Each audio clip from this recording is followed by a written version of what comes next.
Adam Curry, John C. Dvorak. It's Thursday, September 6, 2018. This is your award-winning Gitmo Nation Media Assassination, episode 1066. This is No Agenda.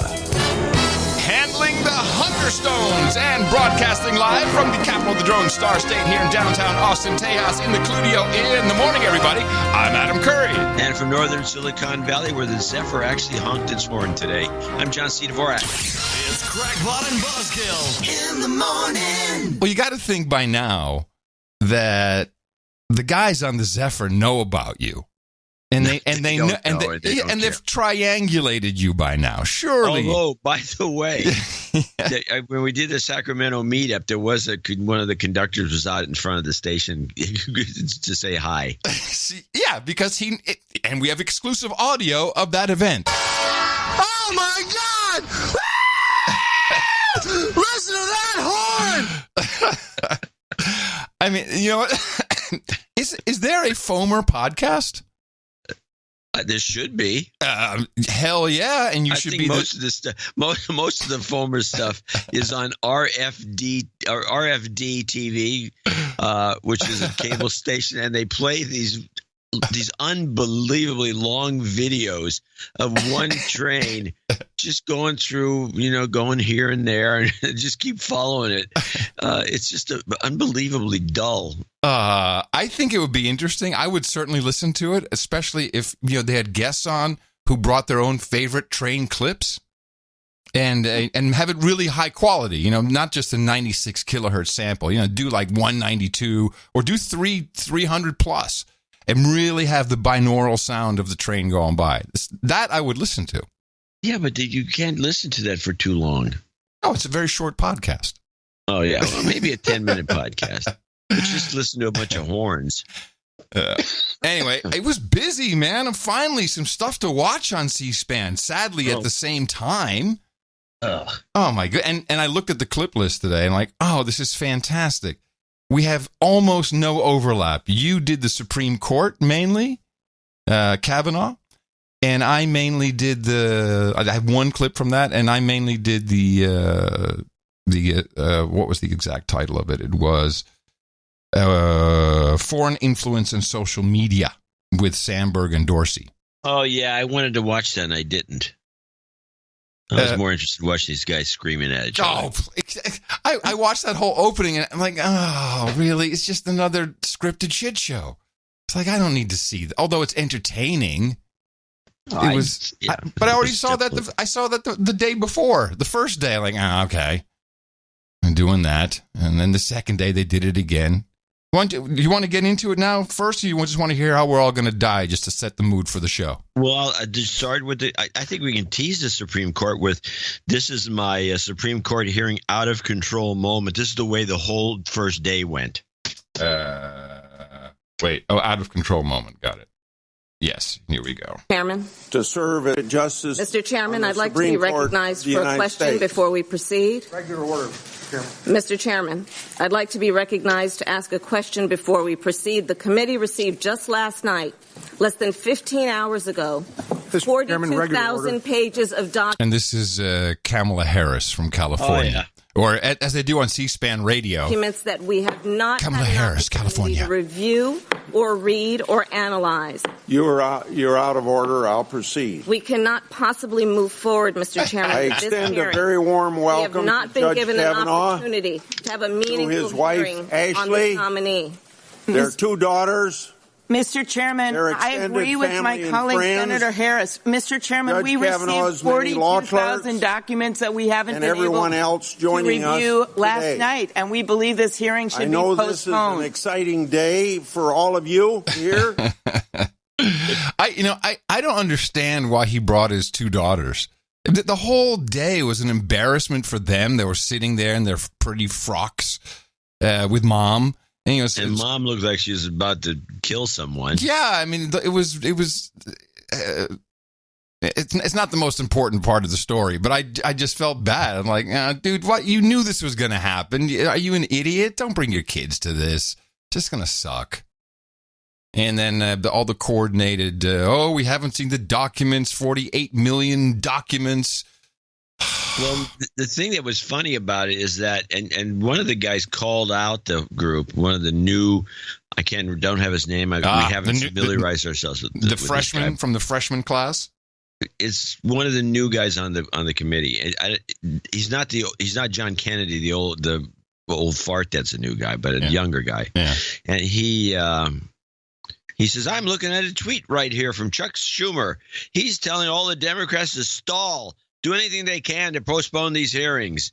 Is that what you guys are doing over there? He kept bringing tweets up. Apparently he was watching his phone the whole time during all the hearings. Well, of course. And then one of them pointed out, and which I think should have been pointed out more, was the Democrats before the hearings all said, we're voting no matter what. Mm-hmm. Well, if you're voting no matter what do you care about the documents coming in late or whatever? You're voting no. Well, exactly. So and come in or don't come in. Well, I presume that they tried to maybe somehow convince one or two Republicans to vote against him. What I heard the big talking heads talking about on the cable news was, and it was so long ago at the beginning of the week I didn't even think to go look and clip it. Well, how come you guys didn't walk away? And there was kind of this push from the media, like, you guys should walk out. You should walk out. It'll be really good. Walk away. Just walk out of that. Just fuck them. And everyone's like, well, we don't really want to do that because then we really lose all the power. So there was kind of that discussion. And I think they really thought, well, maybe we can convince one or two guys, shame them into it with the coordinated people in the audience standing up every 10 minutes. I mean, it was. There was somebody standing up and leaving one would get out, they get kicked out. Then another one. They're all screaming in that high pitched voice. Yeah. I have a bunch of short little guys if you want to hear them. Well, yeah. Your tease has become the segment, so let's move right through it. I'm liking what I'm hearing. All right, so let's go with a couple of little. Have we even talked about what this is about? That this is the confirmation hearing of the. It's a good idea to mention it. Yes, I didn't even mention it. So this is Judge Kavanaugh, who Trump appointed as nominated. Well, I think he appoints him, and then he has to be confirmed. I don't think it's a nomination. Okay. And now it has to go through the Senate, and Senate has to. It's just a straight majority, I think, for this. Yeah. Just so 51. But first, it has to get out of this committee.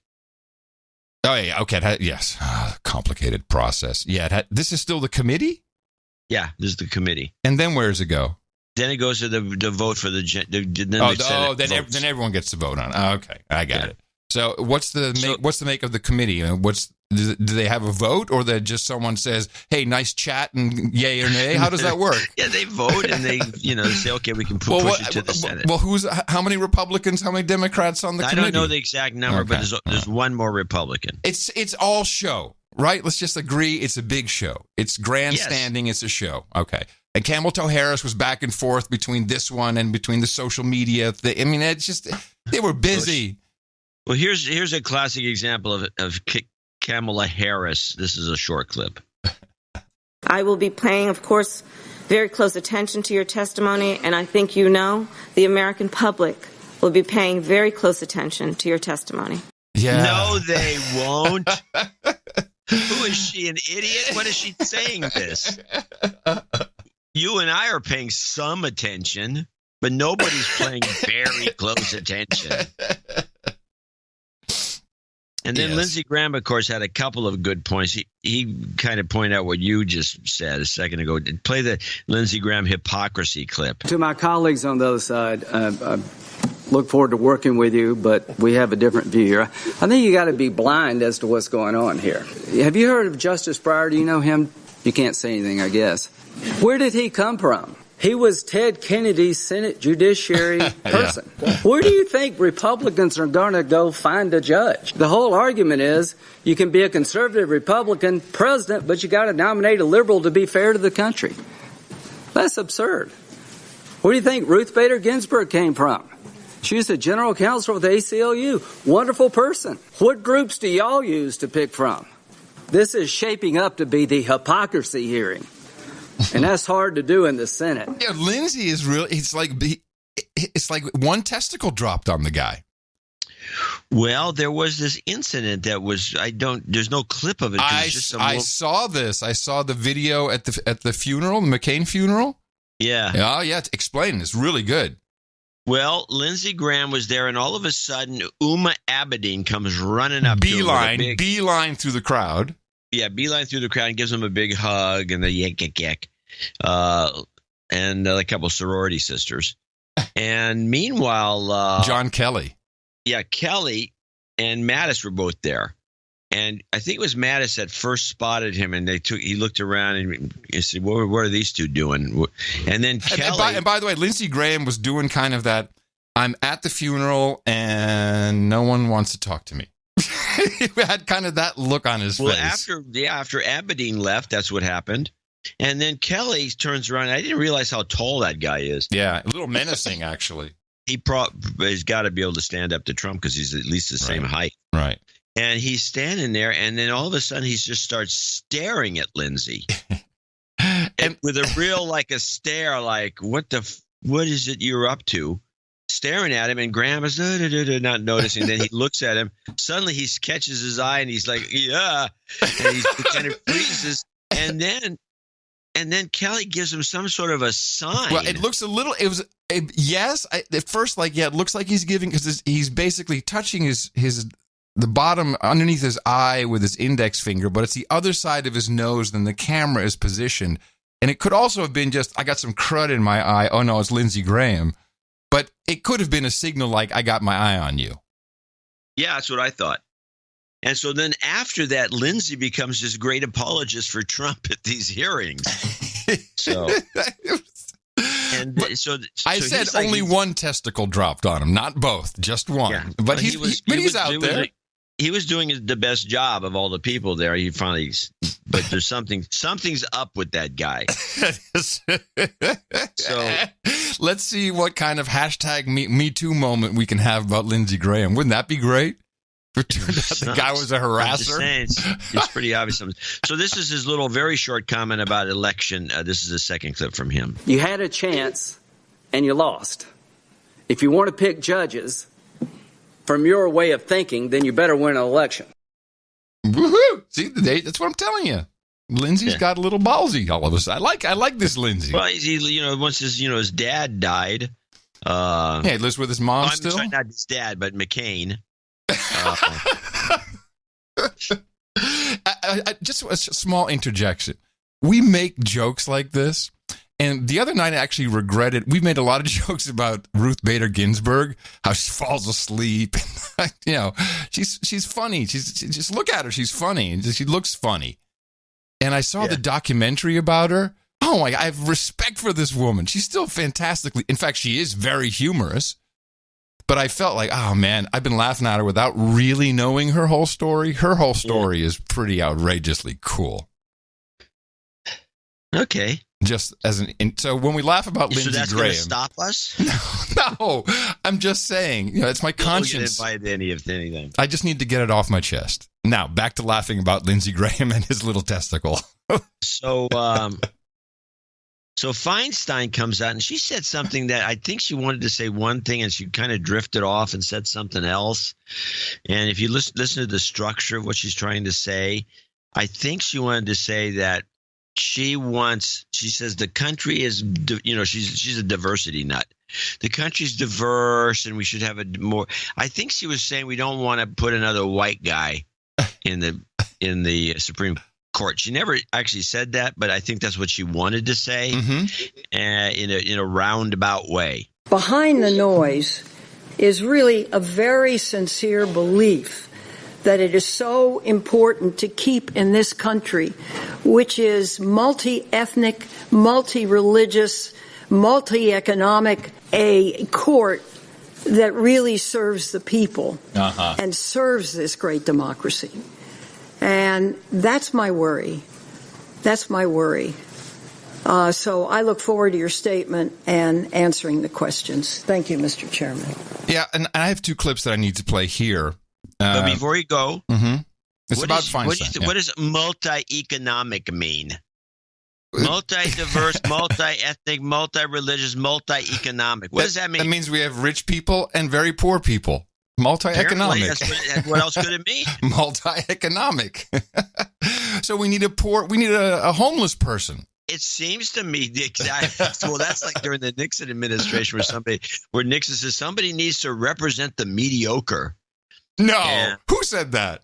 Yeah, I believe it was Nixon. I think people can look into this the because mediocre. he was being criticized. He was being condemned for picking somebody who was mediocre. He says there's a lot of mediocre. I'm paraphrasing. There's a lot of mediocre people, which is kind of what Feinstein just said. There's a lot of mediocre people in the country, so they need to be represented with a mediocre justice. Oh, man. You want to hear the flub of the week real quick? Yeah. This is John Kasich. And he was talking on the Big Head Cuomo Kid show on CNN. Look, I learned early on in my job when I had a fight with the unions that and sometimes you have to fight and stand tough. But if you do it all the time, it's distracting. You can't achieve your bigger purposes. And it's not about it's not about I win, you lose. The other thing is when you look at the Congress, though, it's like 24 hours since John McCain was put to death. And look at this circus of a hearing that's going on. What? Listen again. What? Listen again. Holy mackerel. That is give yourself clip of the day. Clip of the day. It's like 24 hours since John McCain was put to death.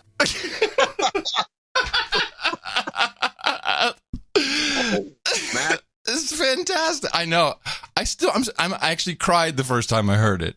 It's a good Lord. Thank you for making the show. This is a good 30 seconds worth of conversation. We'll extend it even. It's like 24 hours since John McCain was put to death.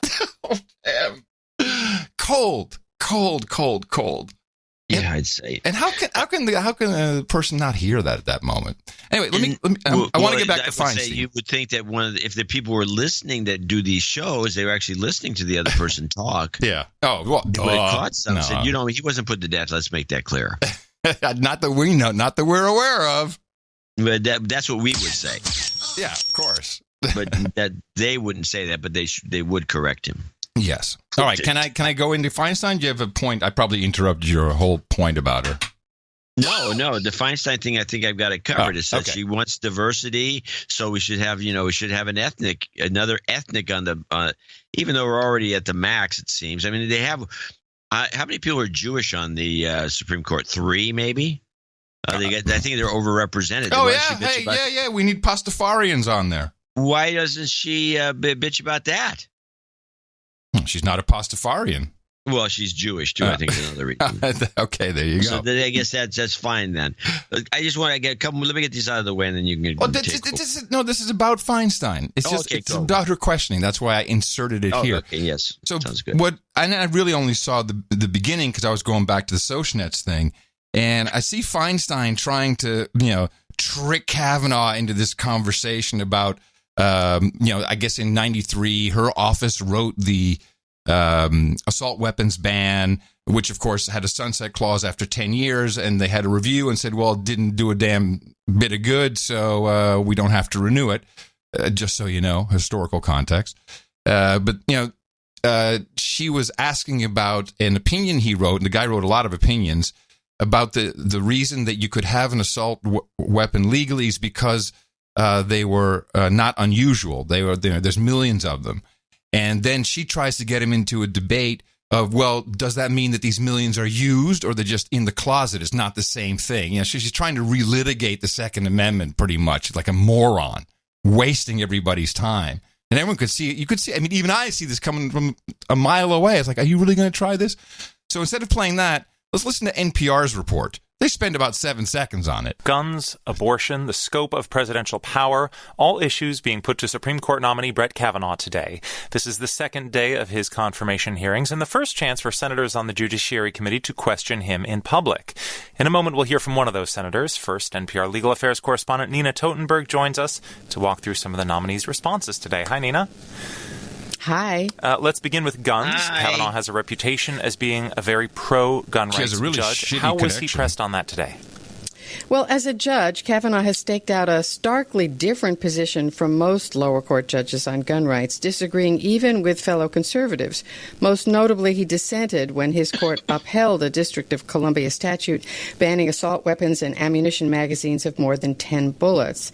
Today, questioned by Senator Dianne Feinstein, he maintained that under the Constitution and Supreme Court precedent, only unusual weapons can be regulated, and semi-automatic assault rifles are not unusual. They're in common use. Let's take a listen to the exchange. You're saying the numbers determine common use? They're widely possessed in the United States, Senator.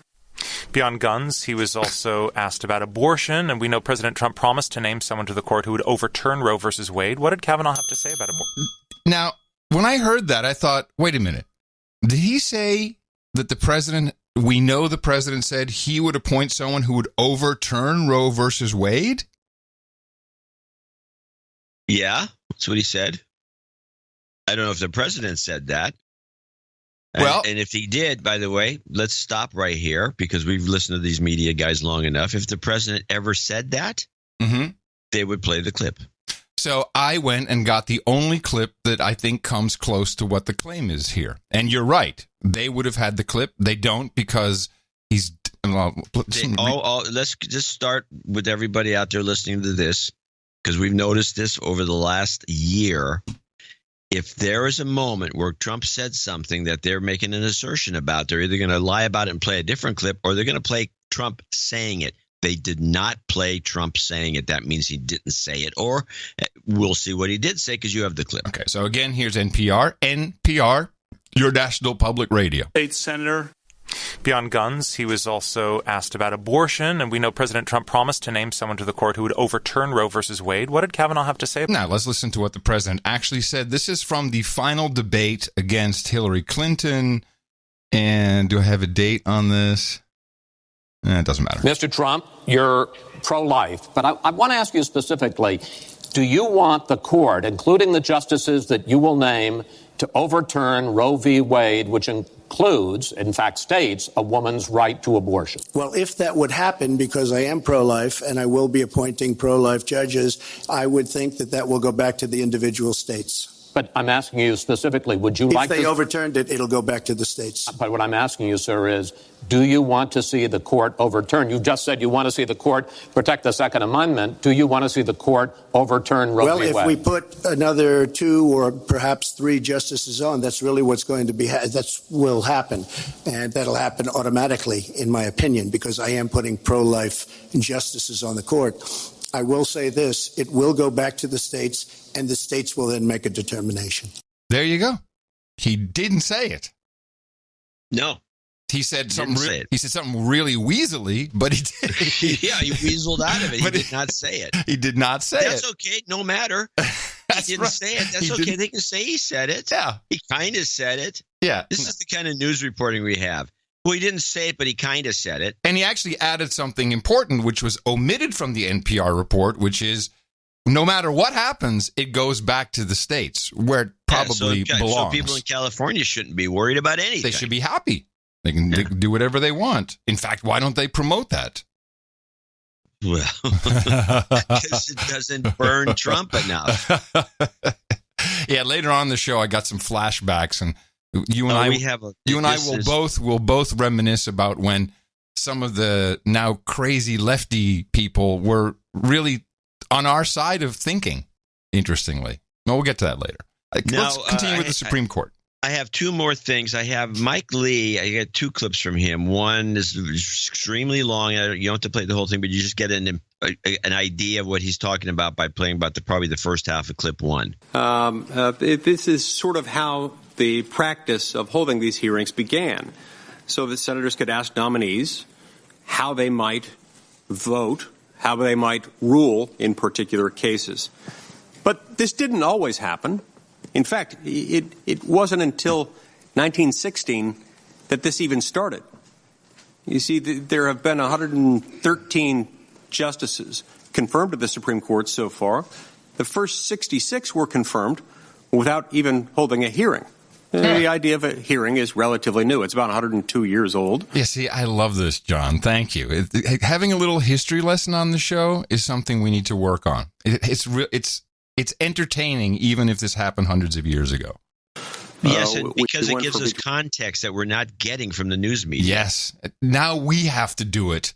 Bunch of That's pathetic. Podcasters. In 125 and 130 years under our constitutional republic without ever having a hearing. But regardless, we started having hearings just over a century ago.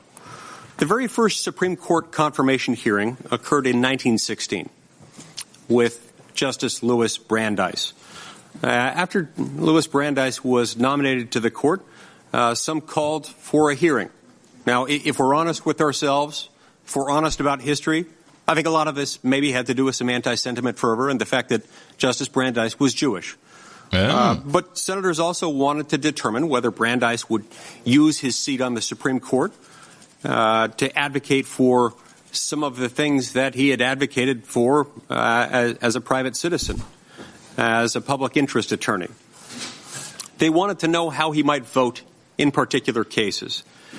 They didn't ask Justice Brandeis to testify significantly, but they did, in fact, ask some outside witnesses what they thought about his nomination. The next important moment, one could argue, occurred in 1939, when Felix Frankfurter became the first nominee to himself testify before the committee. At the time, Frankfurter was controversial in part because he was born overseas, but senators also worried that Frankfurter was a radical based on his defense of anarchists in court. So again, senators wanted assurances about how Frankfurter might rule in particular cases, in particular what results he might reach in a particular type of case. Frankfurter, however, significantly declined to engage with senators on those topics and insisted that his public record spoke for itself. Justice Stewart's nomination in 1959 was another turning point. Senators seeking to resist Brown versus Board of Education wanted to grill Stewart on his views on integration. Others still wanted to grill Stewart about his views on national security. So senators turned up the heat a little bit more in that hearing. Like Frankfurter before him, Justice Stewart did not provide substantive answers to their questions. And I played the whole thing, as you can tell. It goes on, and he talks about how now the standard of excellence is Ruth Bader Ginsburg. RGB.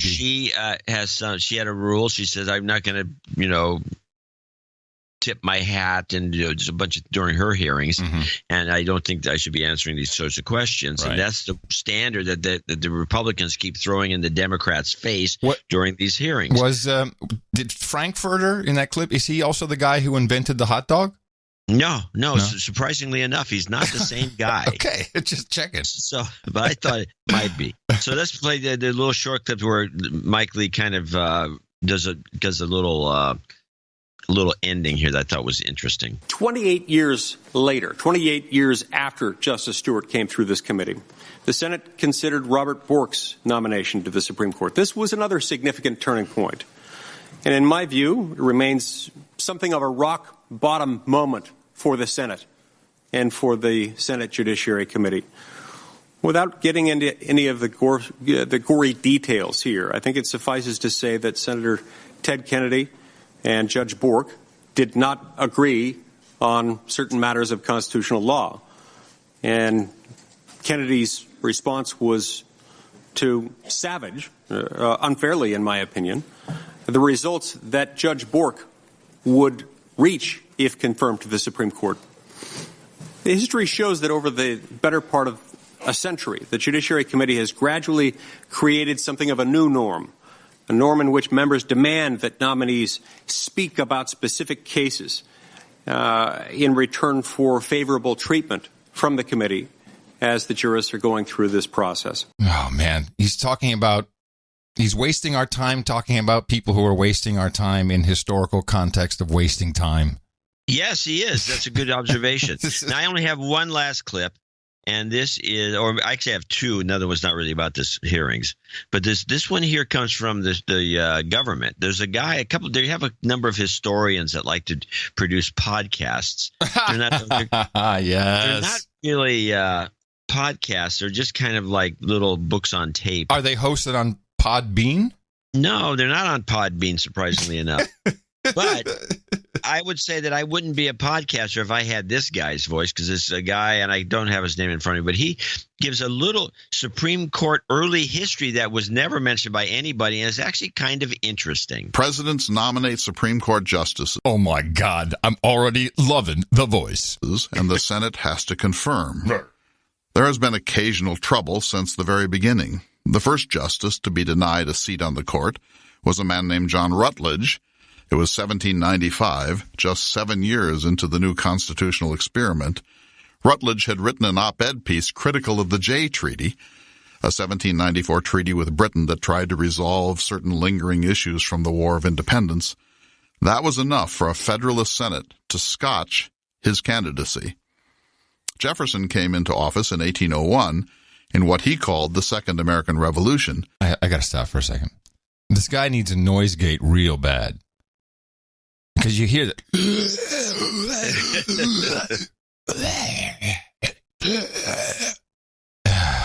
I don't know, man. But poised to prevent that revolution was Chief Justice John Marshall, Jefferson's distant cousin. He was put into his life-tenured position in the last months of John Adams' failed one-term administration. Adams, who distrusted Jefferson's democratic radicalism, essentially engaged in last-minute court packing, Marshall and dozens of other midnight appointments, to make sure that Jefferson did not take things too far to the left. Marshall went on to serve for 34 years. He was perhaps the greatest of all Supreme Court justices. He was indeed a thorn in Jefferson's side. Marshall wanted America to be a great centralized nation-state, not a confederation of sovereign states. He wanted a nation that prized the sanctity of contract above any temporary notion of social justice. He despised Jefferson's vision of a lightly governed, inward-looking, agriculturally based loose association of proud commonwealths like Virginia and Pennsylvania. We now live in Marshall's America, not Jefferson's. And that's the story. Paul Harvey, good day. And that was probably right there was the fundamental basis for the Civil War. That guy, Marshall. Yeah. Well, and that was social justice warriors. It sounds like Jefferson was a social Jefferson warrior. He was. And that's what we should call him. Then he was a lefty. I mean, they demean him because he owns slaves and all the rest. Yeah. But he was really closer. He was the OG SJW. The OG. Slave Jefferson warrior. Wow. Yeah. Okay, finally. No, we cannot. I'm sorry. That's my mistake. Yeah. Hold on. What? Well, we cannot.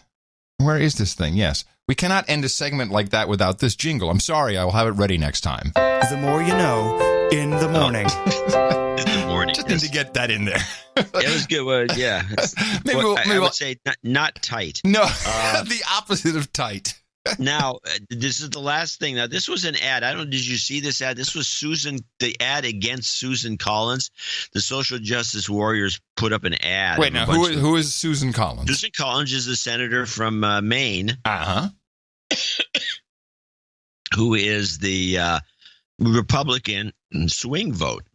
Mm-hmm. And she has to vote, as do all the Republicans. They have to vote yes on this guy. Uh-huh. And they think that she's a weak sister. A weak sister. Okay. And so all these Democrats put together this ad claiming to be like her supporters, but you can just see this ad's a fake in terms of that. And they put this ad out, which is now floating around trying to get her to vote against Kavanaugh, and this is the ad. Susan Collins. Senator, I have called you, I have emailed, I have written letters. Day after day, week after week. It has been pretty demoralizing to know that your elected representative is ignoring you. So we're trying something new and hope that this will get your attention. Senator Collins, if you vote for Brett Kavanaugh, we're going to fund your future opponent. A vote for Kavanaugh is almost certainly a vote to reverse Roe versus Wade. As a Mainer who has a pre-existing condition, if you vote yes on Kavanaugh, you're voting to kill me. If he was confirmed to the Supreme Court, he could instantly take away rights for people like me as a non-binary person. Stop. I got to hear that part again. That was just so... And then, by the way, it's followed up by the non-binary person. Right. But also the cadence, the whole delivery of that line was just fantastic. If you're voting for it, you're voting to kill me. As a Mainer who has a pre-existing condition, if you vote yes on Kavanaugh, you're voting to kill me. If he was confirmed to the Supreme Court, he could instantly take away rights for people like me as a non-binary person or people of nearly any marginalized identity. If you vote to confirm Kavanaugh, we're not going to stop fighting until you're defeated. Mainers need you to stand up and be a hero. Be a hero. Be a hero. Be a hero and vote no. And if you don't, we will replace you. Whoa! Who paid for that? That's great. I don't know. I've yet to figure it out. It's humorous. I like it. That's very funny. Yeah. I appreciate this kind of art, and I encourage that at any time in our media landscape. If you vote for him, you're going to kill me. Yes. Yeah. I think that is fantastic. Absolutely. Good job. Well, let's transition to the other side of Capitol Hill, and where we had the foreign influence on social media hearing, and this was in the Intelligence Committee, and I think we can do a nice transition with the only clips that overlapped during for this program, because John and I never discussed what we're going to do. I have no idea what he's going to talk about or what clips he's sending. I just get them before we start, 5 minutes before. I look at them just to make sure there's not too many doubles. I have one clip of Alex Jones versus Marco Rubio. You have two, so I think that you should run with the segment.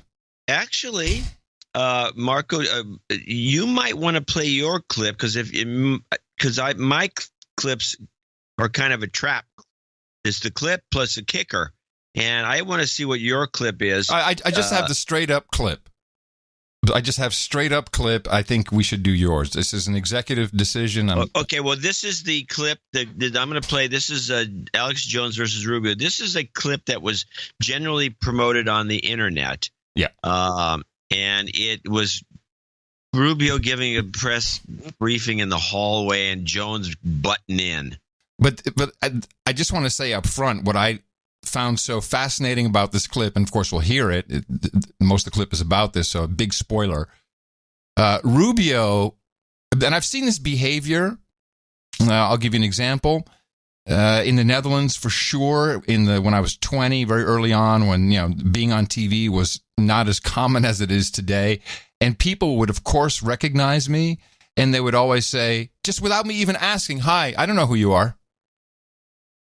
So I never watch. No, I never watch music television. You kidding me? I don't know who you are. When they, it's a very odd. When you knew for a fact that they knew who you were. Oh yes, and it's a very odd reaction that some people had. And of all people for this to happen, and Marco Rubio to do this and to double and triple down on it with Jones shouting in his face, I give Alex Jones a 10+ for this, by the way. I wish I had those balls to promote our show. Because, he's just sticking his face and going, Infowars.com. I mean, I wish I had balls like that. That's fantastic. This is great. Should I have a First Amendment, or should these companies be able to violate the whole Safe Harbor Act and all that, and then ban conservatives en masse? Yeah, I don't know anything about your site, man. No, but about the First Amendment. Yeah, I support the First Amendment. I just ask questions about it. Okay, stop. A couple of things. We have to start it over. Because I think it needs to be prefaced that Rubio is actually doing an interview with some woman from a local station, and Jones just standing on the side there. And just jumps in. Yeah. And I believe he says Safe Harbor Act. Instead of Safe Harbor? Safe Harbor? Yeah, like Safe Harbor Act. Like, you're going to put... Now, Rubio's funny. He'd catch that and turn around and say, what are you talking about? Putting trees up? I don't know what you're talking about. We don't need any more trees. Oh, I didn't even catch that. That's pretty funny. Should I have a First Amendment, or should these companies be able to violate the whole Safe Harbor Act and all that, and then ban conservatives en masse? Yeah, I don't know anything about your site, man. No, but about the First Amendment. Yeah, I support the First Amendment. I just asked questions about it. I know. You were the only one that brought up China. Are you aware of the deplatforming going on? In China? No, here. Big tech companies are purging conservatives. They're shadow banning people en masse. Yeah, well, my broader concern is that what we are trying to do in terms of preventing foreign interference in our elections, that technology could be used by authoritarian governments to argue, we want you to do the same thing against people that are in our... And Jones makes an excellent argument. He says, dude, what are you talking about? That's happening here right now under your very nose. Country operating, for example, for them, misinformation would be something like the truth. For them, sowing instability would be supporting democracy and free speech. But the Democrats are doing what you said China does. That you got from Sheryl Sandberg and Jack Dorsey on that question. I think Facebook now I think it's important for them not to comply with any efforts to sort of go after freedom of expression. What about the Democrats purging conservatives? He's not answering him. Just the Republicans are acting like it isn't happening. Thank God Trump is.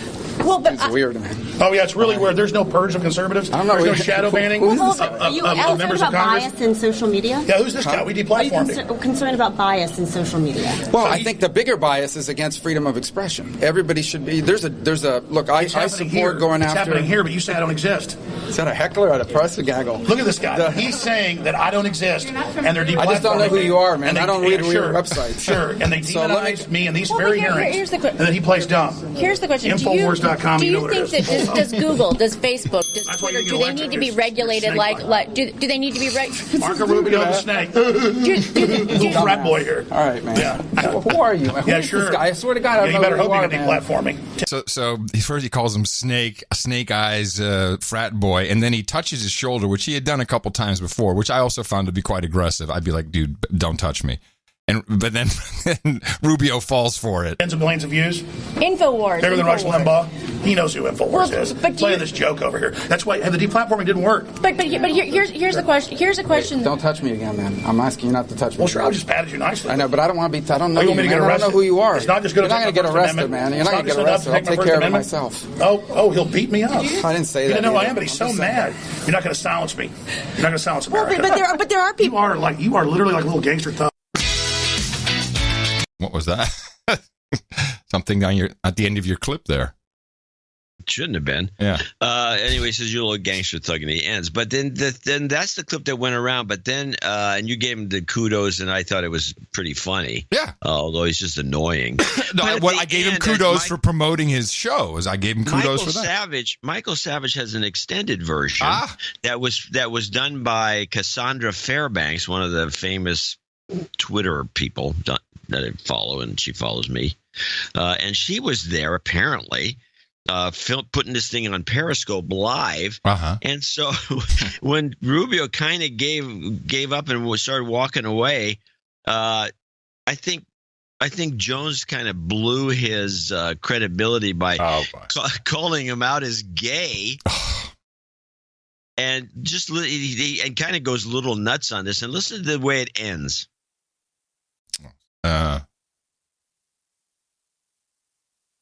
What? Well, I'm playing it, but I'm not hearing it.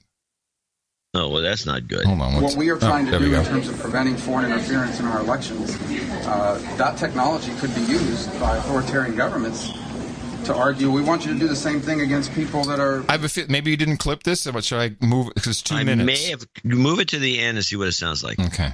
Careful about we don't overreach in that direction. But then he doesn't know about Infowars being banned. He doesn't know Rubio got so mad at me and threatened me physically. There's a balance between... I think...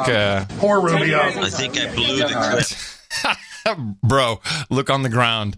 I think you gave me the outtake. I may have. Well, I'll tell you what he says. He says, no. Go back. No. Okay. Damn. Sorry, I'll get that clip. I can go stop the show. I'll go get it now. No. You don't have that clip. But the point no stopping of the show. He calls him out. He says, go back to the bathhouse. It's too bad you didn't have the clip. Oh, this has happened to me before. It's happened to you once. Maybe twice. But it's okay because I have a clip maybe of similar proportion. This was really an interesting thing that happened. We had there was lots of messy stuff going on in the audience. We had the Democrats shouting in the SCOTUS hearing. Then we had all kinds of stuff going on with Alex Jones. And, of course, we had the social media network and election hearing. And that was interrupted by Laura Loomer. Ah, yes. Now, Laura Loomer, I'm might as well just tell you what I've been thinking for a while. You know, she comes up with really interesting and well-researched and surprising information, certainly about the Vegas shooting. And she has these just gems of nuggets from time to time. And then, all of a sudden, she's a 25-year-old moron again. You know, it's like primping for the camera. And so she stands up in the back with her selfie stick, making sure she's filming herself, causing this ruckus, shouting something to the effect of, Jack Dorsey is meddling in the elections. He's quashing Republican voices, conservative voices. Okay, hold on. So I didn't see any of these, which is what I expected you to do. I don't know why, but I did. I don't know why either, but there you go. But she was at this? Yeah, in the back, in the audience.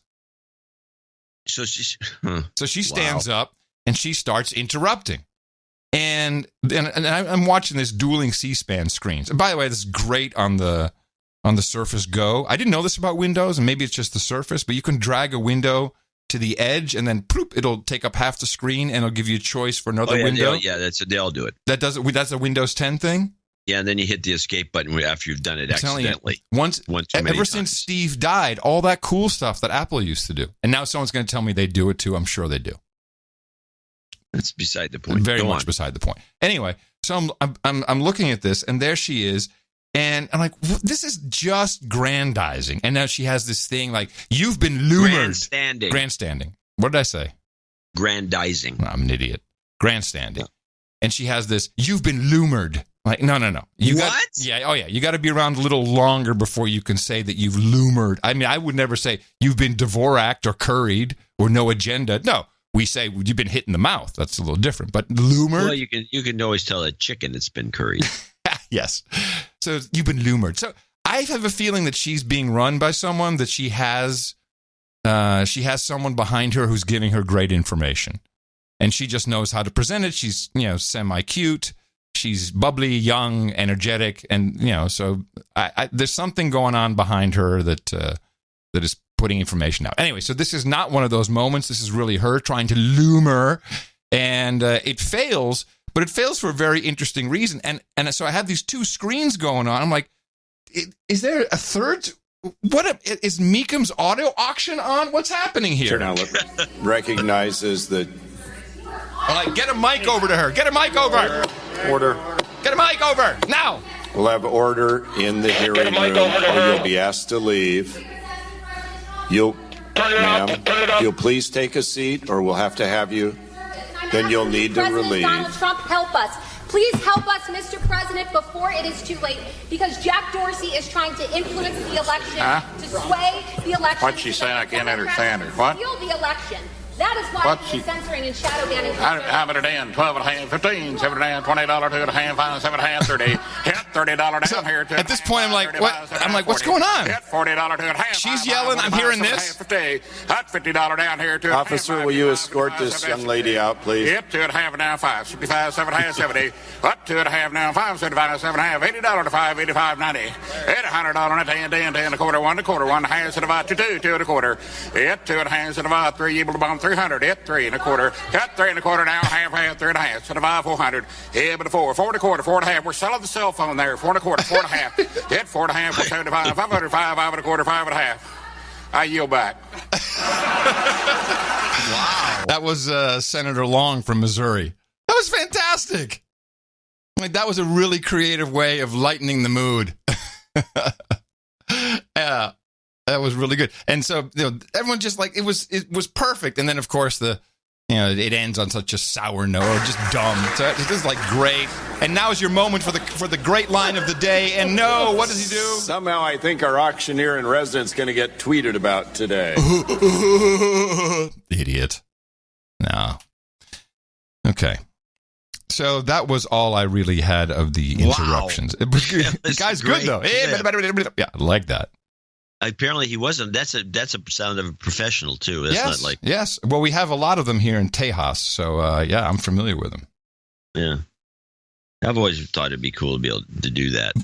There was a song back in the day I could do. Hey, the auctioneer. I could do that. I could sing along with it. The auction. It's called I'll find it for the next show. The Auctioneer. Okay, so now we have on the other side of Senate, we have, or wherever, I don't know if it's really on the other side, we have the Intelligence Committee, and they have a hearing which is titled Foreign Influence in Social Media. Now, although all of these things are scripted, and you could even see both Dorsey and Sandberg, who were the only two there was an empty seat, ominously empty, where Google didn't show up. Ooh. Everyone referenced, ooh. Hey, they don't have to. They write everyone's checks. They don't have to show up. So that's what's going on there. And where's the outrage? Where's the media talking about Google being a bunch of either pussies, something to hide, or just plain rude? They talk about it, but only in a normal, like, reporting manner. Kind of like they're Google, man. They don't have to show up. It's Google. By the way, what shows up? A big G, an Google logo? Who comes for Google?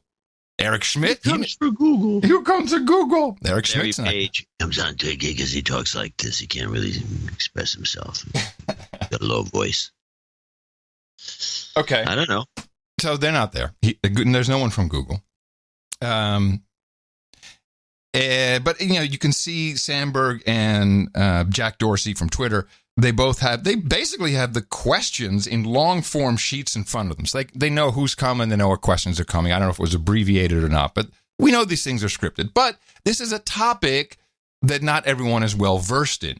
And I sadly, the one I forgot to do was and I will clip that for Sunday, is of Kamala Harris trying to understand the value of an ad buy, which is really important, but we can easily discuss it on Sunday. It's a much longer conversation because it's so convoluted, but I think you and I can pick it apart.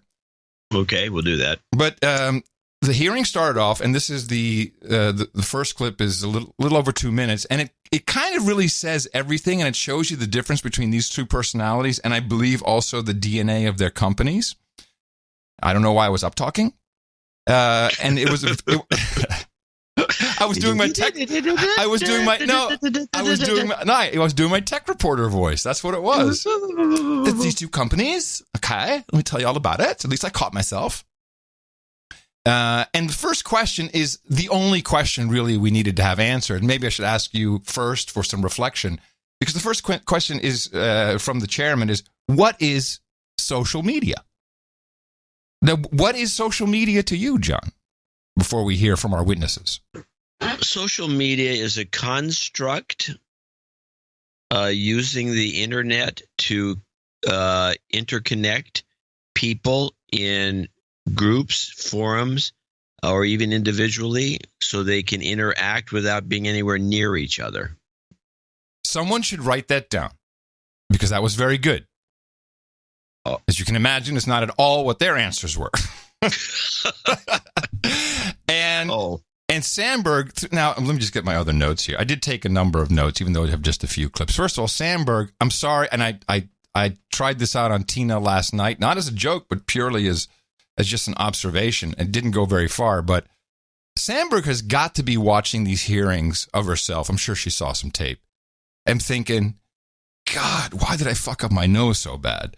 I mean, she did something with a nose job. It was probably a second or a third time.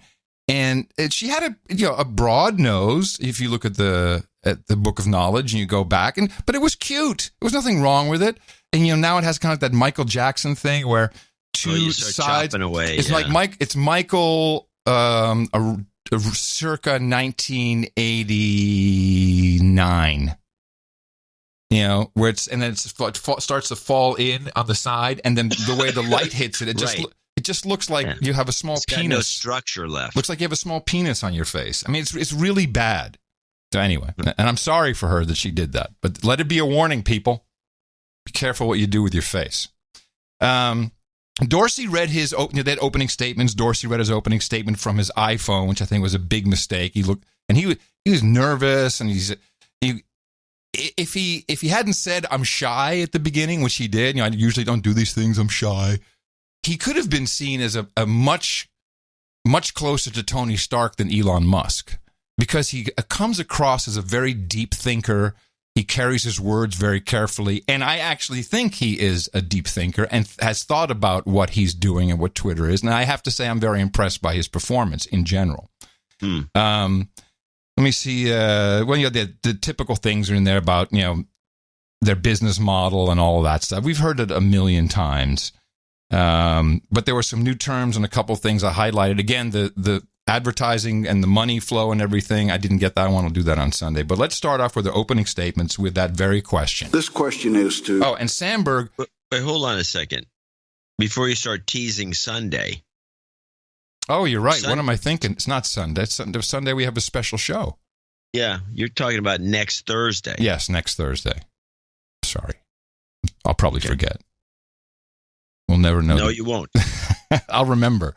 I will remember the Sandberg Kamala Harris clip. Okay, it's programmed. Now back to the show.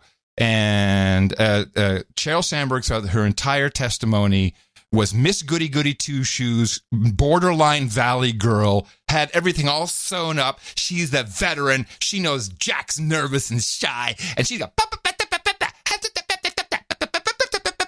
This question is to both of you. How would you define social media for this committee and, more importantly, for the American people? And I'll start with you, Ms. Sandberg.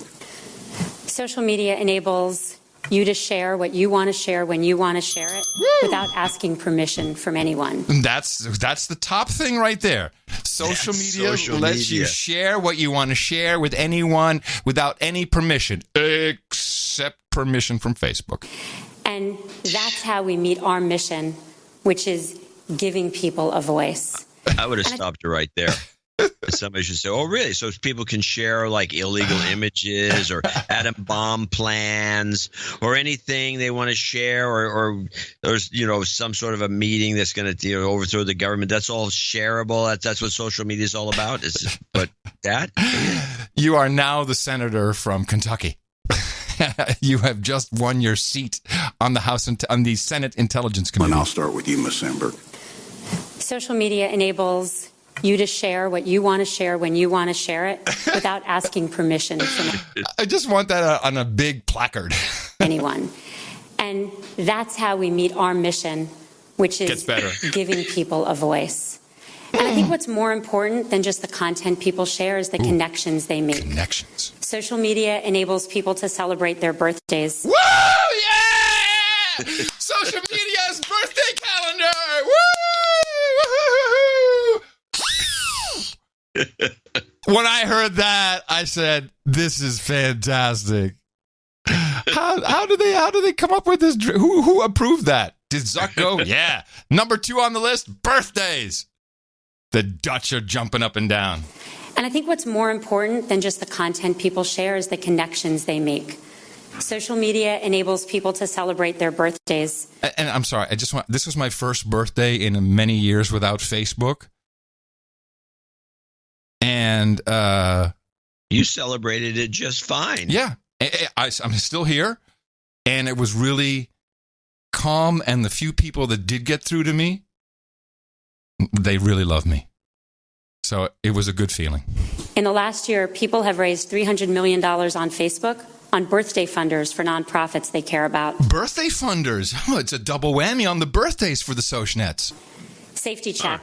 Millions of people in the worst circumstances of their lives have let their loved ones know they're safe. How about a text message? Does that work still? Hey, I'm still alive. Phone call. Thank God there's Facebook. And small businesses to grow. All around the country, I meet with small businesses, from a woman making dresses in her living room and selling them on Instagram. With one arm. To a local plumber. With no legs. Who are able to find their customers on Facebook and then able to grow and hire people and live their American dream. And that's her entire statement. That is what social media is. It's about sharing anything you want without anyone telling you what to do, unless your name is Alex Jones. It's about birthdays, raising money for birthdays, and what was the last one? Yeah, small businesses with no legs. Yeah, sad people with little who are retirees who are doing work somewhere. They can make a buck. That's social media. So Jack Dorsey. Who knew? I mean, if I was Zuckerberg, like, dude, you didn't do a good job on that. That's not what social media is. Anyway, so Dorsey doesn't really even answer the question. He goes straight to what he's thinking, and this will come back I have just a couple other clips. This will come back, and it's deep, and I really appreciate the thinking he put into it. And also notice that the senator addresses him as Jack and not Mr. Dorsey in this particular clip. I just thought that was interesting for context. They're able to find their customers on Facebook and then able to grow and hire people and live their American dream. Jack. I believe it's really important to understand how the people see it. And we believe that the people use Twitter as they would a public square. And they often have the same expectations that they would have of any public space. For our part, we see our platform as hosting and serving conversations. Those conversations are in the public. We think there's a lot of benefit to those conversations being in the public, but there's obviously a lot of risks as well. We see that news and entertainment are actually byproducts of public conversation. A very astute observation. And I don't know if the media likes it, but I thought that was good. Yes, it's a byproduct. Absolutely. The media should like it, and they should use it as ammunition against them because it's not primary. So, you can advertise with Twitter, but it's a byproduct. It's like advertising with a byproduct. You know, byproduct, like a byproduct of pork. No. He says something. He said news is a byproduct of Twitter.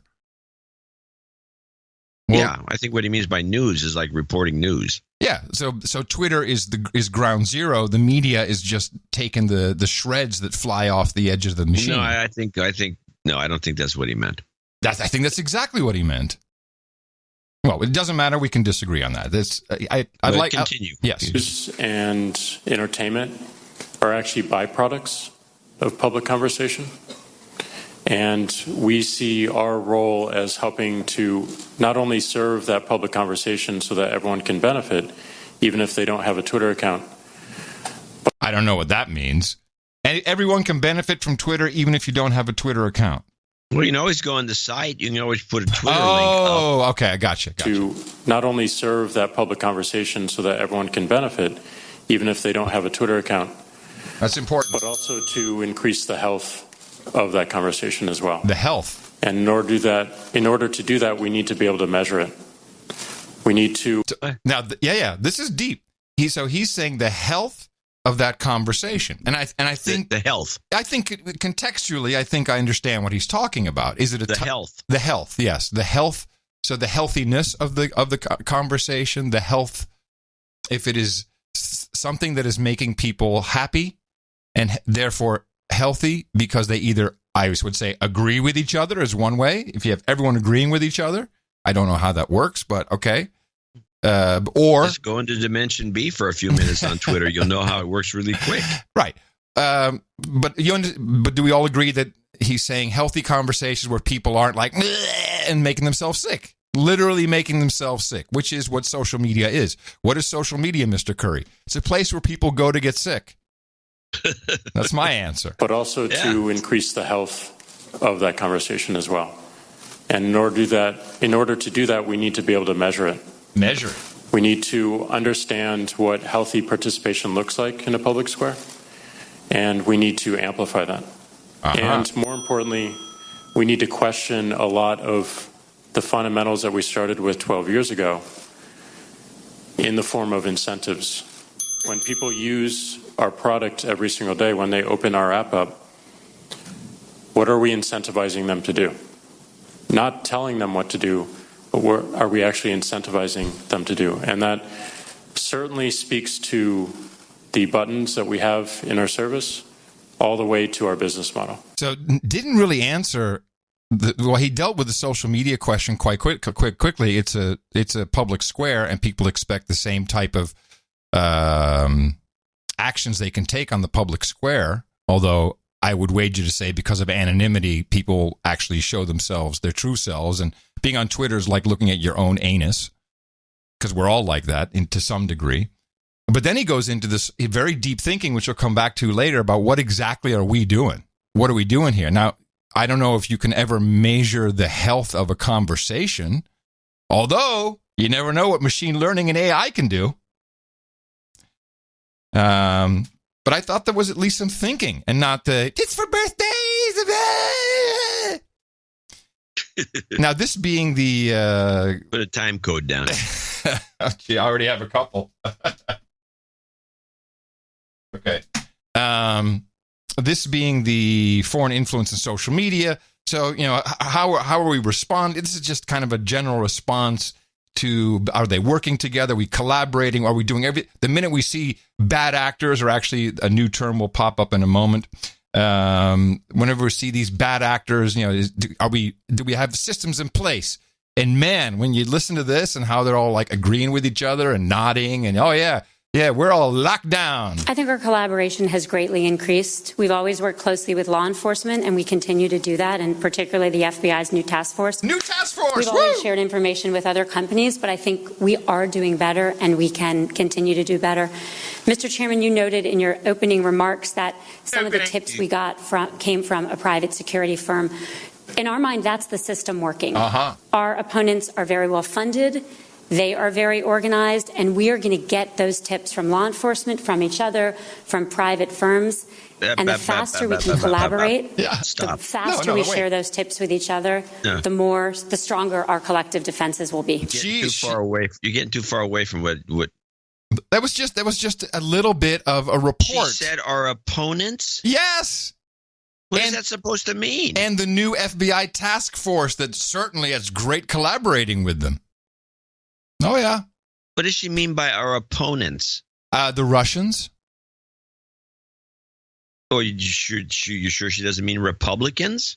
Well, she didn't say Russians. She said opponents. So I think that she meant a wide variety. Could be Republicans who are influenced by Russians, or who have ever had a Russian dressing on their salad. I don't know. Those are her words. And she's pretty precise with how she speaks. She's rehearsed quite well. Our opponents. Our opponents, yes. And we have the especially now the opponents special has a certain, FBI task really force. mean, we got to stop here. And I want to look up this word. Okay. Because if she's that precise, then we have to assume that there's some something within this definition. Someone who competes. Okay, if she says our opponents, she says someone who competes against or fights another in a contest, game, or argument, a rival or adversary. Yes, I think Russia fits in there, but also Republicans. I think Twitter fits in there. Yes, that actually when I first heard this, because you're paying attention to a lot of things at the same time, I thought she was actually talking about Twitter. But then I went back, and she wasn't. She was referring to his opening comments about the attacks on our democracy. Attacks on our democracy. So by our opponent, she means the attacks on our democracy. I think so, yeah. The attacks by $100,000 worth of cheap advertising. That's kind of silly. Yes, and the $100,000. Again, I'm sorry. A week from today, we'll pull that apart. That did come up, and it's important. All right, let me move on. Because now we have a new term, as we're now going to talk about a little more about what is permitted, what can and can't be done on the platform. And she has all kinds of interesting terms, very much like unindicted co-conspirator, which is what will go on Donald Trump's tombstone if it's up to the Democrats. Unindicted co-conspirator who's pre-dead at this moment. Be precancerous. So here we're going to talk about. Well, you'll hear it. It's just new terms and interesting stuff. What entity do you have in each of your companies who make these determinations? Our policy team is setting those, and our security team is finding them. And coordinated inauthentic behavior means behavior on our site that. This is it. This is her big thing. Inauthentic behavior. You want to look something up? What does that mean? Isn't everybody by definition who's on Facebook inauthentic? That's the whole game, isn't it? Yes, you're supposed to be inauthentic. Look inauthentic, take pictures that are inauthentic, post inauthentically, and once in a while say Trump is a dick. Isn't that what everyone does? That's the only authenticity I'm seeing. Coordinated inauthentic behavior means behavior on our site that's inauthentic, so people are not representing themselves to be who they are to be. And coordinated means they are... What? I know. Not representing themselves who they are to be? Not representing themselves to be who they are to be. Who they are to be. What does that even mean? Well, they're not representing themselves who they are to be. Who they are to be. From Arby's. Who they are to be. Sandwich from Arby's. They're not representing themselves to who they are. Who they are to be. Blah, blah, blah, blah. Who they are to be. Okay, so she's trying to explain inauthentic behavior. I think she means that they can't really, and if they think she even refers to it, they can't really track if someone's being inauthentic, which I guess means I'm a Russian spy covering as the hot girl in a bikini on Facebook. I think that's what she means. Behavior means behavior on our site that's inauthentic, so people are not representing themselves to be who they are to be. And coordinated means they are coordinating it. And they can be coordinating with authentic actors and coordinating with inauthentic actors. I need a roadmap for this. I don't know who to... Can I coordinate with you? I'm inauthentic, bro. Sorry. Both are unacceptable. Oh. Is this something that... is easy to recognize? People are unanimous about it, or do you wind up with debates as to whether or not? Yeah, is that guy for real? Isn't that the only unanswered question ever? A certain platform should be shut down. I think on a lot of issues we face, like hate speech, there's broad debate. Hate speech. When it comes to what is an inauthentic actor, which is a fake account posing as someone, they're hard to find, but once we find them, we know what they are. Who sets these standards? Same committee? The same group of people. And just for context, she said quite clearly, I don't have it in this clip, that Facebook is not in the business of determining what is fact or false, what is true or false, or fake news or fact check false, whatever the hell it is. Fact check false. That they use third-party independent or independent third parties for that, which means the independent fact check network, which includes such luminary members as the Daily Caller Foundation, Tucker Carlson's thing, to Snopes. So, I don't know what can come out of that, but okay, fine. Well, give me some examples of standards that are unacceptable. In the coordinated inauthentic behavior or in general? In general. Yeah, so we publish our community standards comprehensively. And what that does is define what's permitted on Facebook and what's not permitted. Now, okay, finally, what's permitted and what's not. Okay. Permitted on Facebook. So some examples are bullying is not permitted. Bullying? Hate is not permitted. Hate is not permitted. Not hate speech. Hate is not permitted. Hey! Don't hate. Language that leads to violence is not permitted. And this is published in detail, publicly. Publicly. We publish it all publicly. Hate is not allowed. What is left of your social network if hate is not allowed? Hate speech? Okay. We've tried to define that, not legally, but now just hate? So if I go on Facebook, I'm like, I hate this guy. Am I in violation? Hate this guy. Violation? Yes, you are. If you hate President Trump, you're violating they kick everybody off. They all hate President There is a Trump. group. There is a Facebook group when I was last on it, when was that, March? That is called I Hate Donald Trump. That should be not allowed. Well, then obviously one of the senators would bring that up. Final clip for this is, and now we're coming back around to the incentives, and you will hear Sandberg with did I even put Sandberg in this? She has no vision, just bad nose job. And Dorsey, he's thinking deep about it. I want to get to the basic issue of whether our incentives in this case are aligned to deal with these challenges. And by the way, I'm pretty sure that Dorsey, because of the Jack comment, that he coordinated this with the chairman. That this is where they're going towards incentives and how the social networks are responsible for a lot of this bad behavior. And this is a setup. I'm not sure how they're going to play it out. I think it's way too complicated for most, but I think that's what's going on.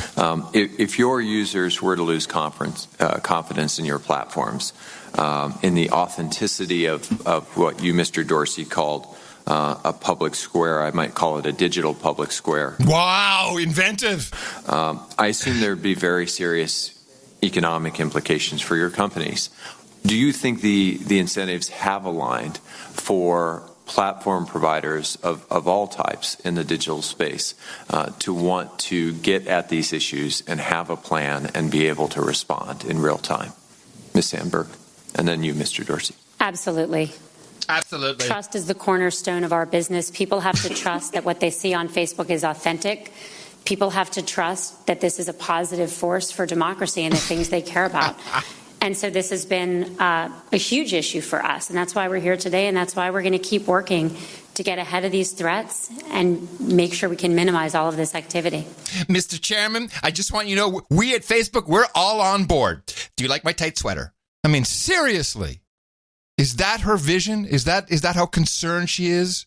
Very disappointing. Short Facebook. Our incentives are aligned, but I do believe it goes a lot deeper than just the alignment of our company incentives with this committee and the American people. I believe we need to question the fundamental incentives that are in our product today. Yes. Every time someone opens up our service, every time someone opens up our app, we are implicitly incentivizing them to do something or not to do something. And that extends all the way to our business. And those answers that we get from asking that question are going to create massive shifts in how Twitter operates, and I also believe how our industry operates. So what worked 12 years ago does not work today. It hasn't evolved fast enough, but I think it's a layer, many layers deeper than these surface symptoms that we often find ourselves discussing. I like his answer. Yeah, you're getting a bromance with this guy. Yeah, and I'm no fan of Jack Dorsey. We know he probably dislikes me. I'm not verified, have asked, have never even gotten a straight-up answer. People have asked on my behalf, still do. I don't want it anymore, because then I will have to leave Twitter, because it's the mark of the beast. But I like what he says here. He said, hey, it's going to change massively. And I think not to their benefit. I think he realizes that. Thank God he has Square, is what he's thinking. Damn, glad I got into that business. Yeah, that was a smart move. As far as I'm concerned, Twitter was always the invention of Ev Head. Right. Evan Williams. Right. Who invented Blogger, and made, is worth $1 billion. Well, it was from blogging. It was all based on RSS. That's what Twitter originally, was a podcast platform. Blogger. No, it was a podcast. It was Odeo. Odeo became Twitter. Odeo was the podcast competitor to Mevio, but they had a platform and we just had content. Don't you remember? No. Oh, yeah, Odeo. And then they never really launched, and they came up with this follow thing, which I think they had in their podcast environment, and that became Twitter. And then podcasting just went in the crapper for 10 years, because then we had Socialnets, and that was the next new big thing. I'm not sure of this. I know my history, my friend, and we've discussed it on the show. We discussed it on the show. Yeah. Well, with that, I'd like to thank you for your courage and say in the morning to you, John C. The C stands for Charles Dvorak. You're welcome. Oh, wait, I'm sorry. Well, in the morning to you, too, Mr. Adam Curry. Also, all the ships and sea boots on the ground, feet in the air, subs in the water, and all the names and nights out there. And in the morning to the troll room, noagendastream.com. Good to see all the trolls here. And in a good mood today. I think everyone had a lot of fun watching C-SPAN during the week. Yeah, we're thrilled. We're an energetic bunch, we are. We watch C-SPAN as a group. And in the morning to Nick the Rat, who was awarded the choice of pick for album art for episode 1065. The title Very of that competitive week, we might Flux Capacitor was the title of the show. And this was Comey James Comey looking at his laundry line of drying counterfeit money, or not counterfeit, washed money. Laundered, I'm sorry. Whitewashed, laundered money. As we, and it was interesting because I just read, we're talking about, we have the military intelligence versus the CIA, Central Intelligence. We have Democrats, Republicans. Now, of course, we have Nike versus Adidas, because Nike's got Kaepernick and Adidas has Kanye. And we have the banks who are laundering money, drug money, typically. And then you have the real estate guys like Trump who launder money through what we used to just call commerce, just doing private transactions. But now we always think of everything as a crime. Who cares? I don't care where you got your money from. You want to buy this apartment? Good. Here you go. So Trump is just laughing his ass off, and they hate him for it. And I just read that ING in the Netherlands just paid a 775 million euro claim, or a fine, to the European, I guess the central bank, I don't know where they send it, to the EU, for money laundering, drug money laundering, because they weren't paying close enough attention to the deposits, you see. I did some research on this to figure out how to do money laundering as a real estate guy to see what... You mean some job research? My exit strategy. The best one yet. Turns out it's a good one. It turns out to be a very good one, and the reason is because it's essentially legal, completely legal. You do not have to check Trump the background. Trump is not breaking any laws by being a money launderer, if we want to call him that, if we even assume we're correct in our assumptions, which I believe we are. Mm-hmm. And that is because the restrictions on banks taking in cash and not reporting it from drug companies and stuff still powdery is one thing. And you have to do all these reportings. And for example, even when we make a money transfer, if you wait too long and it gets over a certain amount, it gets reported to the IRS. Yep. Everything you do in a banking environment gets reported. Real estate, no. There's no holds barred. There is nothing. You can take it. Some guy can walk in your office if you're a real estate developer. With cash. With $1 million in cash. Yep. And you just put it into your account as a transaction. Yeah, and that's how commerce used to work. It's okay. I don't care where you get your money from. Podcast, international drug trade. What's the difference?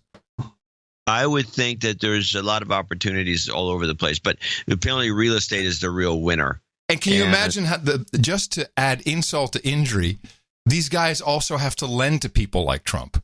I mean, that must really gall them. Like, he's doing this with their money. No wonder they want to screw him so badly. Yeah. Yeah, it makes nothing but sense. To me. I love looking at Trump through that lens. It's a very comfortable feeling. Feels good. Money launderer. And that's legal. The whole reason for doing these big deals. I mean, he obviously got a clue. He worked with some people that knew how to do this. And that's when he did Trump Tower as a young kid. Mm-hmm. And he just come with you. This is going to cost more than you should be paying. And this is how you keep everyone on your side, all the mobsters. Yeah. I would say that he definitely has. In fact, if you saw, I don't have a clip of it. I was looking for it. I could never find a good clip of it.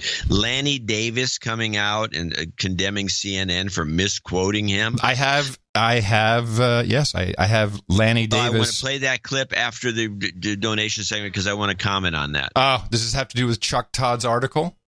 No. Oh, but I can bring that in too. Yeah, but no, I have my comments different. Let's get these guys. Let's thank these. Let's do something important. Yes, let's do something important. The executive producers for show 1066.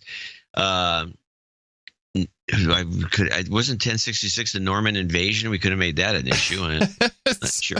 It's okay. Anyway,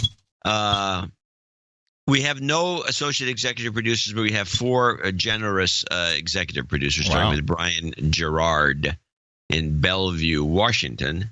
Mm-hmm. Thank you for your courage. My recent donation is long overdue. The instant night option has seemed the most appropriate for the unwinding of the Gordian knot that is the M5M. I would like to be knighted Sir Skull and Scrote of the Lambda Lions. Sullen Scrote, S-K-R-O-T? Skull and Scrote. What is Scrote, dare I ask? You know what? I don't want to know. Ask. I don't want to know. New Jersey and a karma for all. No jingles and a karma for all. Oh, here we go. You've got karma. So that was $1,000 Instanight donation. We love to see that. Yeah, so it's been a long time since we had an Instanight. Yeah, it is actually. It's been a long time. We need more. And then we have this seems like a mix-up to me, but Jack Swoboda would be next, and from Cupertino, California, with $666. And he actually did send an email, which I believe I have. Yes, that's the mark of the beast. Speaking of the beast shows up when you least expect it. Comes in as John Swoboda. Hello and greetings from a No Agenda night. Sunday's show was spectacular as always, and the pre-stream bore unexpected fruit. Really? Unexpected fruit. Usually it's just Linux advice.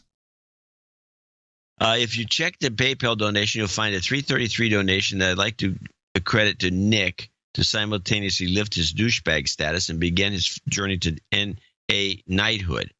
As always, for the fantastic deconstruction of Maxine Waters, say stay woke. This may be a $333 donation. He did attach a note. Interesting. Why? Okay. Well, that's why it might be out of sequence. I think something in the spreadsheet doubled it for some reason. Because it shouldn't be where John, something doubled it from 333 to 666. I think we should be worried. Yeah, I think so too. Anyway, so we'll give him. We'll assume it's 333 because that's what he says here. And does he ask for a jingle or anything? Oh, he has a mix by his friend Nick, current douchebag, created this afternoon after enjoying it. Maybe we'll listen to this mix, and then did he send a mix? I don't have a mix. I have a mix. No Agenda Zephyr rant. Oh, no, that's not a mix. What is it? No, that's hold on. That's this one. Here we go. Oh my God! Listen to that horn! That one. I just received that one today. Is that from him? From him? I don't know. I don't remember. There was no long donation note for sure. Okay, well here I'm going to play it real quick to myself. No, you got to hold it up to the microphone. You're not going to hear it anyway. No. Why are you doing that? No, it's something different. It's not. It's nothing like that. It's a song. What's the guy's name? Swoboda. SWOBODA, and you are on the mailing. Okay, hold on. Oh, there it is. I apologize. Okay. Can I download? Where's the file? Should be at the bottom. Outlook is not cooperating. I don't know. I do not have. It's very odd, John, but I do not have a. I'll forward it to you, and you can deal with it later. Oh, okay, I got it. Jeez. Sorry. I don't know. You don't have the file. You what? Outlook? Yeah, I use Outlook. You know that. Holy moly! Yeah, I've tricked it out too. Now, where did this thing just go? I just put it in here. Yeah, that Outlook's fabulous. No, it's not. It's crappy. Where did it go? Oh, donations. Okay, when did the donation segment? Oh, here we go. Okay, I finally have it. Okay. Wow. Oh, brother. It's kind of long. I think you should get the shot. Okay, end of show. Got it. It'll be in the end of show. Glad we did that. Okay, onward with Scott Richardson. Happy 54th birthday, Adam Curry. He comes in with $379.30. And it gives you a happy birthday call. A happy 25th to another Adam. It should be on the mailing on the list. I'm not sure. Happy 25th to another Adam, my brother Adam Richardson. Mm-hmm. And then please call out my friend Foreman as a douchebag again. Douchebag. And then give him some dogs are people too karma. Dogs are people too. You've got karma. I want to say Sir Chris Wilson did a happy birthday song for me, but I'll play that end of show. Okay, good. Yeah. All right, now we have our last guy is Sir Daniel Miller, who came in at 333.33, and he actually sent in a very short note but he had the sealing wax on it. I love it. I love when I get something with the sealing wax on it. It was all closed up. Everyone's gathered around the table as I was opening mail. And I said, look, the sealing wax. I popped it open. And, I got one. I couldn't pop it open that easily. It ripped the paper a little bit, and it stuck to the note on the inside. This value for value is long overdue. Your analysis and delivery are truly outstanding and unmatched. And then he has it in emphasized, bold-faced type. In all the land. No agenda has helped my critical thinking and has undoubtedly had a positive impact on my career and general well-being. I know that many other producers feel the same way. I humbly request some jobs karma for my smoking hot wife and all producers. Amen. Fist bump. Now, before you play the thing, he's actually up to enough to grab a knighthood. No, a bear. No, he is a knight. He's got the sealing wax. I'm sorry. He's up to baronet, and he. I think he didn't request baronet upgrading. He may be just waiting because he's very short. I mean, he's very close. I'm sorry, close to baron. So maybe he's just waiting. I just want to mention to him because he's going to listen to this. He could have been upgraded. Now I know what you're doing. You know, for just $5 more, you could have the nicer model. Wow. Yeah, shameless. He's almost there. You know, people, you know what? Hey, it was really driven by the producers who wanted these titles beyond knighthood. And I'm very proud of our system. And I'm proud that other people use that. It's the value for value model and it's true royalty. These credits are real. You know, there's nothing that said there's no magical wall that makes these two media professionals less valuable than someone else being an executive or associate executive producer. In fact, once you've been one, you can automatically pass that title on. Is that not true? Yes. If you've been an executive producer, then any production you're involved in, you can hand out titles. You could if you wanted. Nobody does it. We do. Yes. Yeah, there you go. So thank you very much to our executive and associate executive producers. We will thank everybody who came in over $50 in our second segment. And we have a special show coming up on Sunday, as I will be tomorrow morning. The Keeper and I, we go to Italy, my sister's 25th wedding anniversary, which is Saturday night. We arrive Saturday morning, Saturday night, so there's just no way I'm going to be able to do any type of good show. And quite honestly, I think we deserve one show off. But John didn't take off. He actually added to his workload. Yeah. What you got for us on Sunday, well, Johnny I got boy? A couple of things, and I do have a teaser. Oh, well, then let me finish the segment first. Let me just get out of everything. I thought you were just going to tease it here real quick. You were cueing me right there. What am I supposed to do? You're right. I messed it up. Let me thank everybody and get out, and then we'll tease that. So, you do want to remember us at Dvorak.org/NA. We got all kinds of nuggets for you today in our formula, including opponents. Our formula is this. We go out, we hit people in the mouth.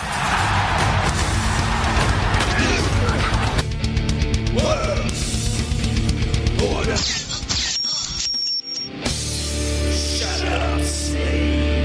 All right. So Sunday, special show. No rehash, no remix, no retake, no flashback. We don't do that. Nope. Brand new, fresh new content. We do have some mixes once in a while, but this will be two interviews that I've done. One with Dane Jasper, the CEO of Sonic.net, talking about Gigabit Ethernet. Now, why will this be interesting to everybody? Because we have a lot of dudes named Ben, and we want to hear from a guy who's actually stringing his own wires outside of the AT&T infrastructure. And we're going to talk about Gigabit and why he's an independent guy. He's like us. He's separate and independent of the mainstream. Yeah. Nice. So there's like wires out in front of my house that these guys came by with these trucks that say Sonic.net, and they're stringing wires. Not wires, but cable, but fiber. So it's fiber to the home. FTH. Not fiber to the curb. FTH. Yeah. FTTH. Nice. Okay. So that's a dude named Ben. Yeah, I'm very interested in that. FTTH. Let's get that right. FTTH, yes. Now, in the other one, I have an exclusive interview with Scott Adams. Woo! And Scott, who I've known for 25 years, it made it a little easier to do this interview. Now, can we cut the questions you have for Dane into Scott's answers? I don't have time for that since I have to have this produced by tonight. Oh, okay. So I could. It would be funny, but it wouldn't be that funny. All right. But I do have a teaser to show you the kind of stuff we'll be talking about with Scott. Excellent. Now, you said you've known him for 25 years? I don't think people know that. Yeah. Well, I haven't been over to his house, and I haven't seen him for at least... Why do you always talk such shit behind his back? I don't understand. We're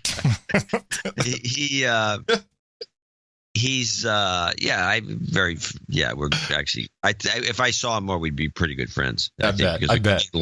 Nice.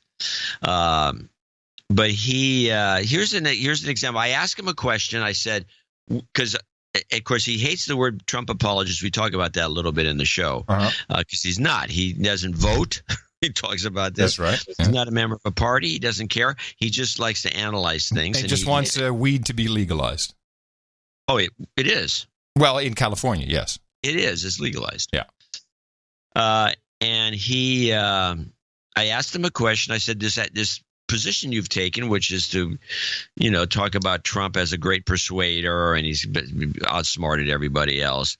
Has this hurt your income or anything at all whatsoever? Because this is a question I felt I needed to ask. It's a question. I'm sorry for interrupting your setup. This is the definition of a great question. This is the question that everybody should be asking him wherever he goes. They never ask him this. Ever. No. Oh, sure. Sorry. No, go ahead. I'm sorry. No, I stepped on you. I will say that I got out of him at least 3 things that I've never heard. In fact, I thought 2 of them he almost decided never to talk about, but I got it. You don't want to mess with Dvorak. He's a real juice. He's a juice squeezer, I'll tell you. Juice squeezer. Okay, here we go. Oh, sure. Yeah, probably 40% of my income evaporated and 75% of my social circle. Yeah, I'm quite an outcast, and I don't do public speaking anymore because it's too dangerous. I wouldn't feel comfortable if there was any publicity and you put me in front of a big crowd right now, because it only takes one person to say that guy said something good about the president's persuasion skills. He must die. So I don't think it's safe to be in public when people like you are branding me a Trump apologist. People like you? Did you brand him? That's funny. Yeah. That's very funny. Wow. So he says he's lost 40% of his income. That's Dilbert. Yeah, and 75% of his social circle, which does not surprise me in California. I say that's a win. It's not a loss, Scott. It's a win. That's what I would think. It's a big win. Yeah. Tina and I are like, hey, you know what's really great? We live with our best friends. Our only friend. Yeah, we're best friends and we got some kids. That's about it. Just hanging out at the gun range, you'll meet more friends. I got tons of friends there. Reds. No, so that's the kind of interview it is. And nice. No, I can't. I'm very excited about that. Both. Very excited. It's very good. Very good. Excellent. I enjoyed it. That is very nice. Okay. All right. You know what we can do here? Let me see. I think what we probably should do. Yes. And now it's time for your sexual harassment update. It's been a while since we've had a full-on sexual harassment update, but there are some moves. Things are happening. Things are going down, and we're on top of it. And we start with a very contrasting report from the CBC in Scandinavia, where they're not paying attention to, in particular, NBC and CBS the way we do here south of their border. But they have some interesting observations which have only marginally been discussed here. Their resignations were public, the backlash swift. But can the men disgraced in the Me Too movement return to the spotlight? Well, this week we saw some of the first steps towards comebacks. Comedian Louis C.K. returned to the stage for the first time since he was accused of masturbating in front of female colleagues. Page Six reported that fired Today Show host Matt Lauer recently told fans, quote, "I've been busy being a dad, but don't worry, I'll be back on TV." Woohoo! And for some time, it's been rumored that former CBS This Morning host Charlie Rose is looking to host a new show where he interviews men brought down by the movement. Charlie Rose is a genius. He's a genius. Oh, how am I ever going to get back? Hold on. Let me open my bathrobe for a second. How am I ever going to get back? I have an idea. I'll do a show about my colleagues. Tell me about the sexuality. It's in your DNA. No, it's here, behind my bathrobe. So I thought that was pretty interesting, especially the Charlie news. I didn't realize that. And it'll get on the air. It'll happen. It'll totally happen. Maybe. And Matt Lauer, well, it's too early now, but he'll come back. This is America. We love the comeback kid. As long as you eat enough shit. As long as you're not Cosby. You know what? If he played his cards differently, he could probably come back too. But he's... Yeah, but he didn't. He played his cards. He played his very wrong. Very wrong. Yeah. Because America, we'll just forgive you, brother. Don't worry about it.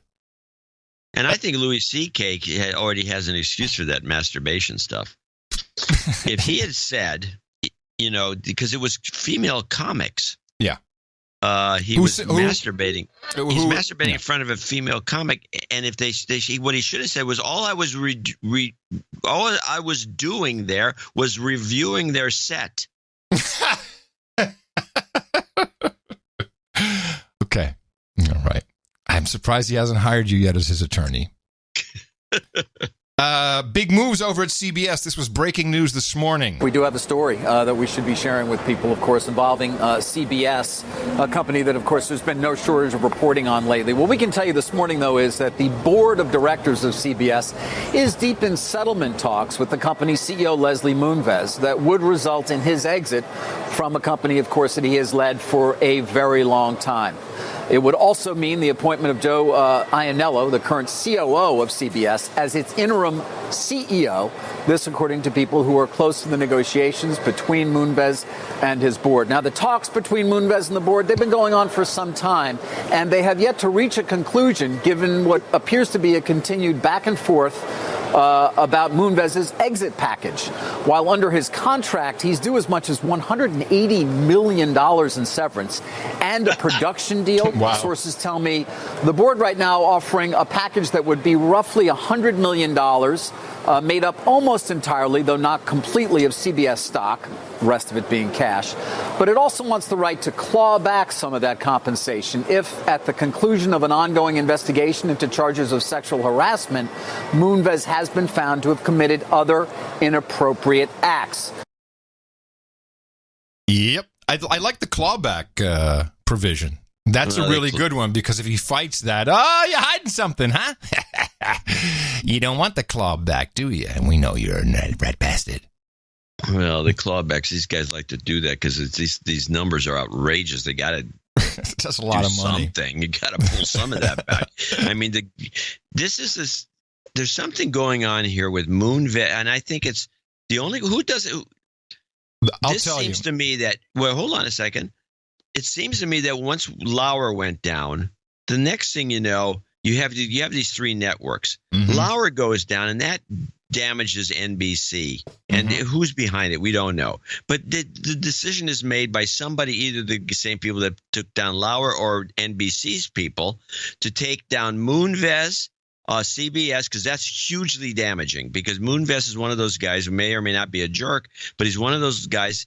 And actually, in the Scott Adams clip or interview, you're going to hear a little discussion of this sort of thing, where he's a character that's so important to the company. He's the guy who at some point or other says, no, let's not do that, let's do this. Right. And those guys are, they don't look like major players until after they're gone. Then ABC gets dinged by getting Lasseter kicked out. Yep. Same kind of guy. Well, so I came up with kind of a simple explanation for all of this, because the Daily Beast has also been teasing. They've got a huge expose on Weinstein, his relationship with Andy Lack, the president over there at NBC News, I guess.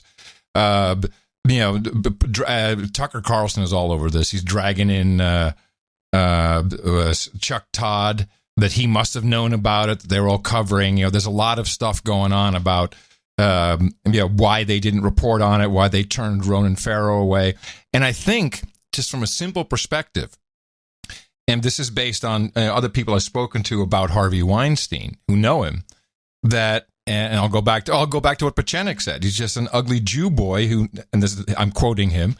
Pachenik's a Jew, so he gets to say that. But that's what he says. He's just an ugly Jew boy who figured out that you could get laid, and the women would gladly screw him to get jobs. And that this network of guys at the top have been doing this for decades. This is the casting couch. I think that's what's going on.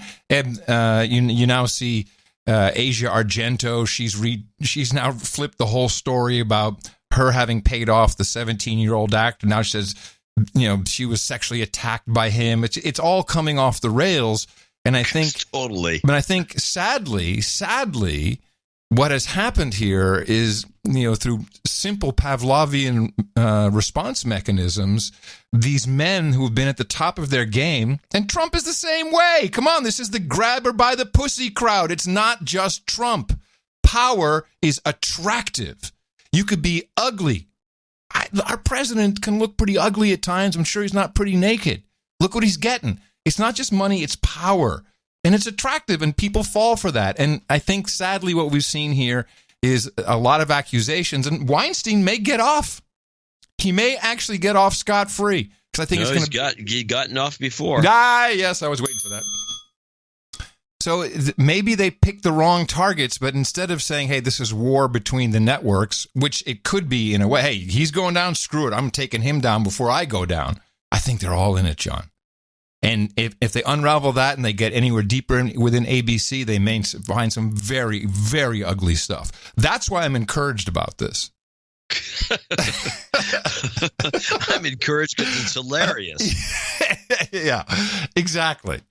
So, and there's a beautiful silver lining to this for Megyn Kelly, who made the step from Fox to NBC. Seen, of course, as traitorous because she went over to the lefty crazy side, and she has not found her footing. Miraculously, they have not fired her. She's got the stupid daytime show, which it was not been working, no traction, and all of a sudden, the genius of either Meg, I think it's her, and I'm very proud she did this. She's decided to take on her own network, to a degree, of course. But I do have a clip of her discussing this on her show. As you heard in that report, NBC News says now that, quote, there was not a single victim of or witness to misconduct by Weinstein who was willing to be identified. Moreover, they say Rose McGowan had refused to name Weinstein, and then her lawyer sent a cease and desist letter in August 2017. Late last night, Rose McGowan and Rich McHugh, the former NBC producer, both challenged that assertion, telling Megyn Kelly today that McGowan did go on the record with NBC in February 2017 after that on-camera interview with Farrell, and that she did name Harvey Weinstein as her rapist. Both McGowan and Rich McHugh say NBC had this on-the-record, off-camera assertion from McGowan for 8 months, long before her letter sent a cease and desist letter, which McHugh says was communicated to NBC executives. In a statement to Megyn Kelly today this morning, NBC News responded as follows, quote, as the interview transcript clearly indicates, McGowan did not name Weinstein as her attacker on camera in the February 2017 interview. The first time Ronan Farrow submitted a draft script on this story was 5 months later, on July 23rd, 2017. If Farrell had McGowan on the record, but off camera before that date and wanted to proceed with airing the story, he did not indicate that to his editors. Within days of that July 23rd draft script being submitted, McGowan canceled the follow-up on-camera interview, and her attorney sent NBC a cease and desist letter revoking all permission to use the first interview. There's a lot to unpack. Yeah. But what we're seeing here is Rich McHugh. Oh, dynamite. She's putting a little emphasis. So hard. This is a great career move. Megyn Kelly, you're a genius. Oh, it's so hard for me to do it on my own network, but I'm strong. I can do this. All permission to my use own network. I love it. Yes. The first interview. This journalistic integrity. This is what press freedom is about. There's a lot to Getting unpack. fired. Yeah. No, they can't fire her. This is why it's so genius. You're going to fire her because she questioned your hashtag #MeToo? You bide your time. Nah. But what we're seeing here is Rich McHugh, who just resigned from NBC, who was Ronan's producer on this story, has now gone public with his accusations that NBC, he claimed, blocked the story. NBC vehemently denying that. And saying they didn't have anybody. They didn't have anybody on the record who was willing to name him. And Rose McGowan telling us she was on the record that she was on the record for months and they didn't use the statement. And you heard NBC's saying, if that's true, it wasn't communicated up the line. And now you have, you know, that's a dispute now between NBC and the reporters on the story. But this is getting really in the weeds, and it's getting really uncomfortable. It's getting it's like, it's almost like, I have Braxton Hicks contractions. It's so uncomfortable. And I have to credit you and NBC for discussing it right here in this building today. On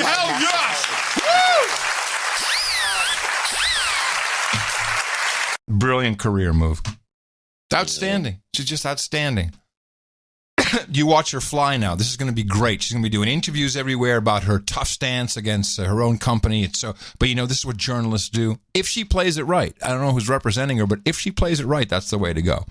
And we'll see. And with all this, just to wrap this up and make it real simple. After we heard the Twitter stuff, and we all see what's going on Twitter, and we hear about this hashtag #MeToo stuff, I'm going to take the veil away from your eyes, because every human being on this earth either has or will cheat.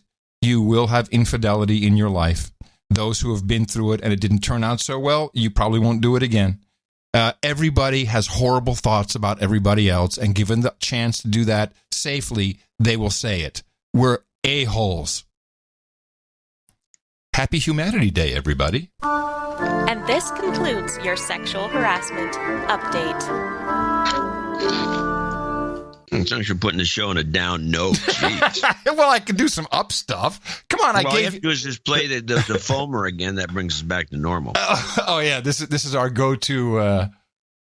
Bring the show level of humor back to normal. Yes, we do need that. Hold on. Oh my God! Listen to that horn! You want to do some climate stuff? Not really. I want to get some politics out of the way, which is not more politics. Oh, okay. Climate. So what was the latest climate thing that one of the tennis players lost the game, according to the New York Times, because of climate change? Did you see that? Because it was hot and she took her Federer. Federer. No, I didn't say he lost because of climate. Federer. There's a New York Times article. Federer lost the U.S. Open game because of climate change. Trump. I knew Trump had something to do with it. How come? But they both didn't lose or die. I knew Trump had something to do with it. Well, no, hold on. I got two climate change things in the media, which is always fun. I do not watch the show Elementary. Do you watch the show Elementary? Yes, I do. Well, I'm surprised you haven't brought this clip to the table then. There probably was a clip. I remember one recently that I was going to pull, but I never did. This is probably it. This is a FEMA flood map. Kidnappers were making you redraw flood zones. Care to let the rest of us in? FEMA, the federal government, is in charge of determining the risk of flooding for everywhere in the country. I can hear Norman Lear tapping away at the keyboard. And maps like this break the flood risks down into zones. Red is the highest risk, orange is second, and so on. They're used to plan emergency responses and to say who needs flood insurance and how much. But with climate change and rising sea levels, FEMA has been redoing all the old maps. Redoing all the maps. There's a staggering amount of data that goes into these maps. Staggering. And a lot of it comes down to statistical analysis, the likelihood of X event happening in Y number of years. Oh, p-values. It takes forever. I mean, I heard from a colleague recently that the maps we were working on back then are just entering the public review phase now. So your maps aren't official yet? No. And your captors wanted you to change the math that Harlem was doing in order to make the maps look different. It's total ClimateGate storyline. Yeah, it kind of was. It wasn't as good as the other Elementary clip, if you recall, that I played. This is not a first time we visited the show. Somebody's writing these scripts about the patent stealing. Where the government can find a good patent and they just steal it and you don't get credit. Oh, yeah, that was just a couple shows ago. Yeah, that was Elementary. Ah, okay. Well, you've spurred people on because I don't watch the show. It was sent to me. Well, it's good. I enjoy these mysteries. I like I know the structure of a detective story, and I'm always trying to see. They break it very rarely, but most of the time they don't. Uh-huh. And for people who like to watch these things or want to follow the basic theories of these stories, they're all the same. And typically, just for your information when you're watching one of these, just so you know, first, for your health, the first person you see is the killer. The first person on screen is always the killer? Well, not the main characters, but I'm talking about the first person that has anything to do where they're asking about the murder. Oh, Bill's dead? That person did it. Is the guy who always does it. Now you've ruined it. So it's the way it is with, I'd say 90% of all detective story murder mysteries. The first person did it, and the rest of the story is all misdirection. Yeah. And the way Elementary does it, which I think is one of the best models, they do misdirection, and then the misdirection itself leads to the guy who did it, who's the first person. And so I find the story very well structured. Except it's completely deconstructible and therefore no fun once you know the formula. All detective stories are deconstructible. Like okay. They're all the same. Well, the CBC uncovered something, quite literally, that should be very alarming to all of us. It's been a summer full of records and extremes. Just take a look at BC. The province is now officially dealing with its worst wildfire season on record in terms of hectares burned. And that's meant smoky skies for much of Western Canada. This is Calgary's skyline, sort of. Let's not forget Montreal's deadly heat wave back in July, but we're not the only ones feeling the effects of extreme temperatures. Have a look at Europe, where summer has felt like a modern-day version of biblical plagues. And just when you thought... Biblical plagues! The warning signs couldn't get any worse. Bring in the hunger stones. Located in the Czech Republic along the Elbe River, the rocks were used to record low water levels. But starting centuries ago, when those water levels got dangerously low, bad enough to result in droughts and terrible harvests, past generations wrote notes on those rocks, warnings to the people of the future, like this one. A message from 1904 saying, "If you see me, weep." At least a dozen of these hunger stones in the Czech Republic and Germany have now appeared. No one knows how many there really are. Oh, my goodness. John, was there global warming in 1904? What was going on back then? John, all I know is I'm reading another stone, and here's what it says. You might die. The hunger. I like the hunger stones. The hunger stones is great. I'd never heard of this. I liked it. I think it's a title for a book. Hunger Stones. Yeah, about a bunch of kids that kill each other with rocks. Yeah, that's creative. The Hunger Stones. And that is your climate update, everybody. We're all going to die. Play this clip because I don't remember what it is. This is it says CBS, and I must be CNBC, looking at fire idiot comments. So when you look at Bob Woodward's... okay, stop. Yeah, we should talk about this. This is an important topic. Talk about. So yes. Bob Woodward's got a book out called Fire, and this is his latest thing, and we played it. I love this. I love the book. I love the op-ed. I love the whole story. It's great. So some phony baloney op-ed came out, which is really about the book because everybody played it the same way. All it's doing is confirming Bob Woodward's book. It's completely about the book. I mean, if you want to just run through, it's very short. It's not a long essay. But I wrote down some comments on it. Why bother reading it? Because if you listen to the ABC, well, actually ABC, I didn't clip the whole thing, but ABC. Here's the backgrounder. This is the intro. This is a 45-second intro to what becomes for all practical purposes, a complete paragraph by paragraph reading of this stupid essay. But play this ABC clip first. We begin with that unprecedented move, something we have never seen before. A letter published late today by the New York Times, written by someone inside the Trump administration. An anonymous senior official describing what it's like inside the White House, inside this administration, saying, "I work for the president, but like-minded colleagues and I have vowed to thwart part of the president's agenda and his worst inclinations." The senior official writing in that letter, "We know what is happening," adding, quote, "There is a quiet resistance within the administration to put country first." Tonight, the president tweeting just moments ago a one-word question, treason, and it all comes 24 hours after Bob Woodward's bombshell book. ABC's chief White House correspondent Jonathan Karl leading us off. Yeah, so coincidence? Coincidence? Jonathan Karl, for all practical purposes, reads the entire essay It's unbelievable. I mean, it goes on for 5 minutes. Now, wow. On the it was ridiculous. But on the other side, I think a very good 2-minute rundown of the whole thing, which includes some clips from the essay, not the book, but it talks about the book. This is the Insider Slam. This is Hallie Jackson on NBC, who I think does a much better job. He's still an anti-Trump reporter, but much better job than Jonathan Karl. An alarm, see inside out, jaw-dropping charges against the president by someone who says they work for him. An anonymous source describing a secret cluster of top aides, quote, working diligently from within to frustrate parts of his agenda and his worst inclinations. I would know, the author writes. I am one of them. The New York Times late today publishing that op-ed, choosing not to share who wrote it, but describing them as an official whose job would be jeopardized if their identity was revealed.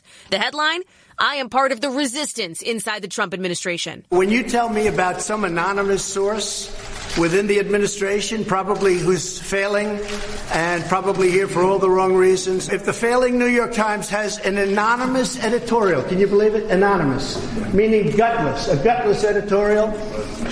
We're doing a great job. The writer praising some of the president's successes, but arguing they've come despite, not because of, his leadership style. Describing half-baked, ill-informed, and occasionally reckless decisions that have to be walked back. At one point, the official describes early whispers within the cabinet of invoking the 25th Amendment to remove the president. But no one wanted to precipitate a constitutional crisis. Americans should know that there are adults in the room, the person writes. We fully recognize what is happening, and we are trying to do what's right, even when Donald Trump won't. The explosive op-ed echoes the portrait painted in a bombshell new book of a chaotic White House driven by dysfunction. Chaos! The president doesn't believe any of it. The book means nothing. It's a work of fiction. Everything on the trumprotation.com, everything with very few exceptions on that list are put into these reports. It's like, but it's also in the article. Yes, in the article, too. The op-ed. And it's like the Trump rotation, they still don't know how to focus on anything. They need a lesson in formats and rotations.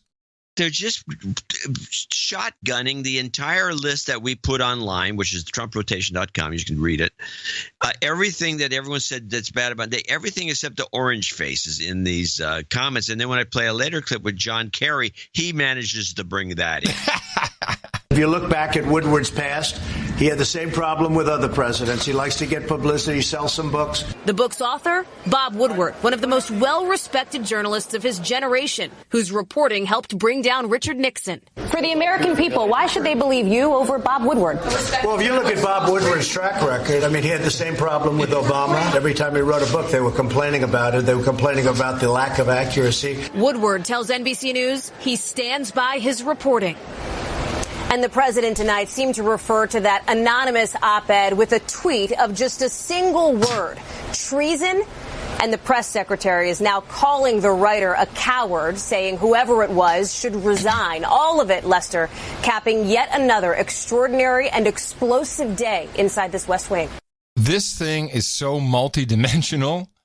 There's so many things at play here, including, the treason and anonymous sources and chaos. And then please just add to that Bob Woodward, who brought down a president, every single member you see, every talking head you see on television dreams of Bob Woodward. They got into journalism because of Bob Woodward. They want to be Woodward and Bernstein. They want to be that so badly. This guy is the Pope of news.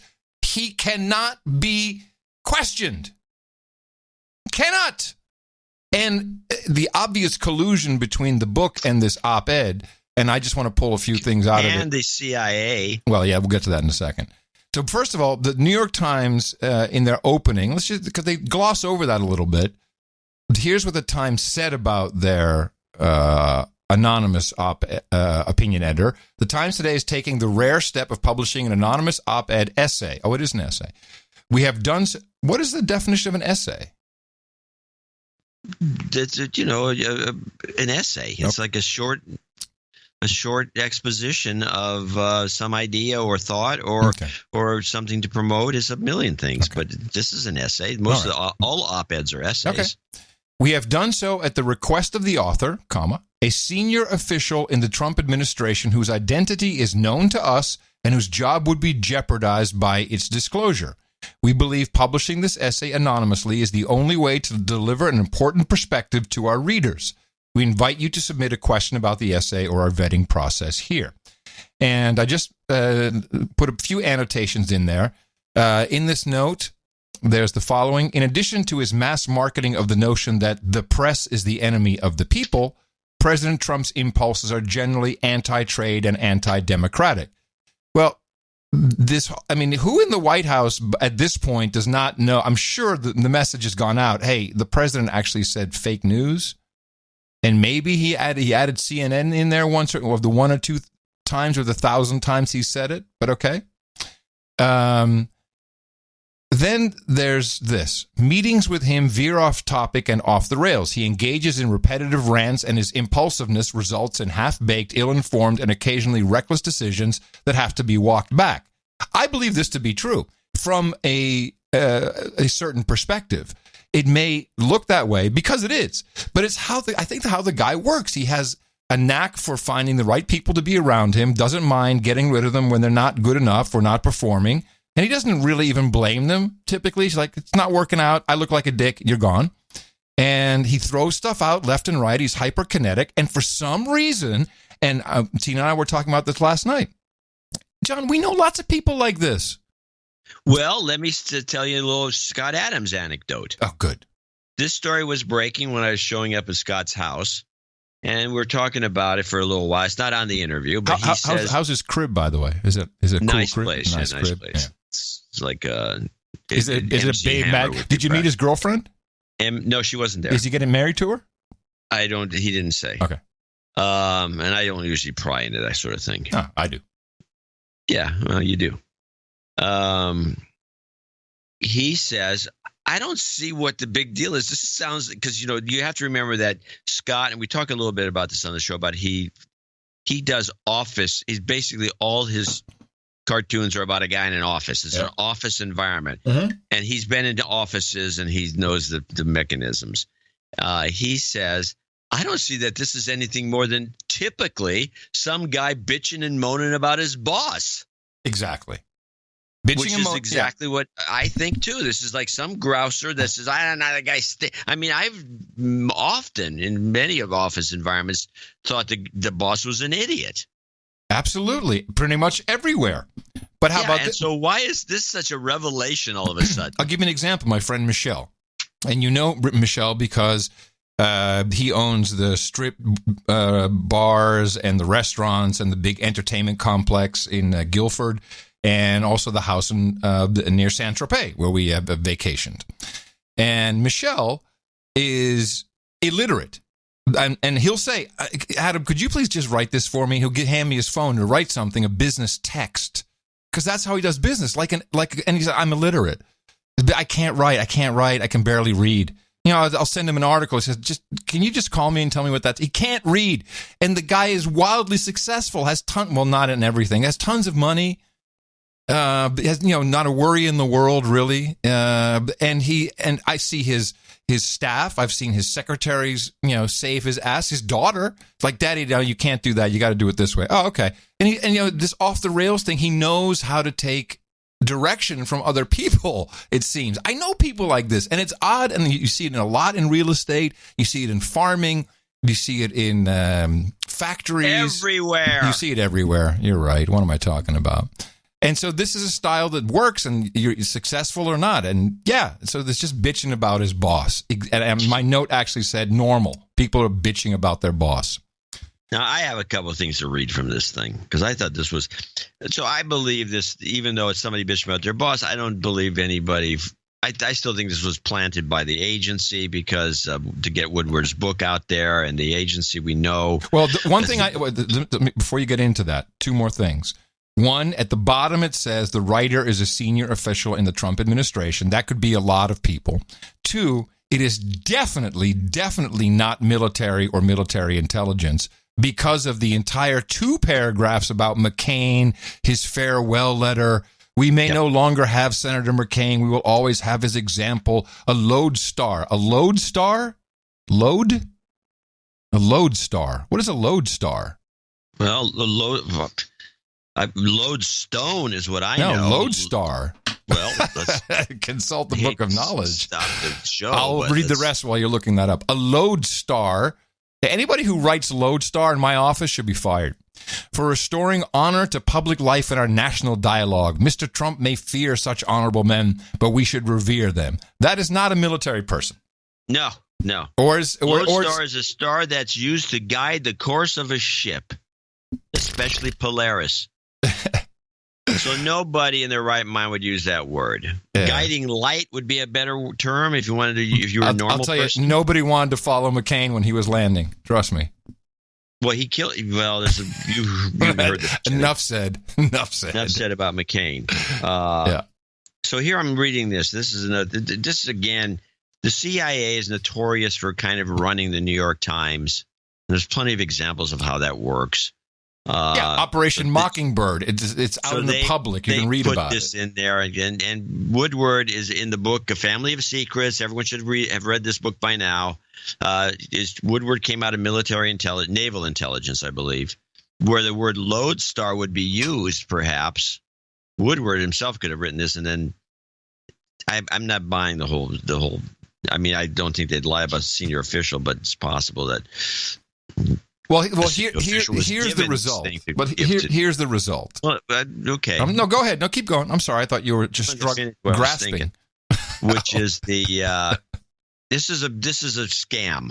This whole thing. I think the two belong together, and it's a scam. And I have some thoughts. I'd like to hear yours. Let me read a couple of pieces from it. You've read a couple. Although he was now, I want to read. I'm going to deconstruct this paragraph.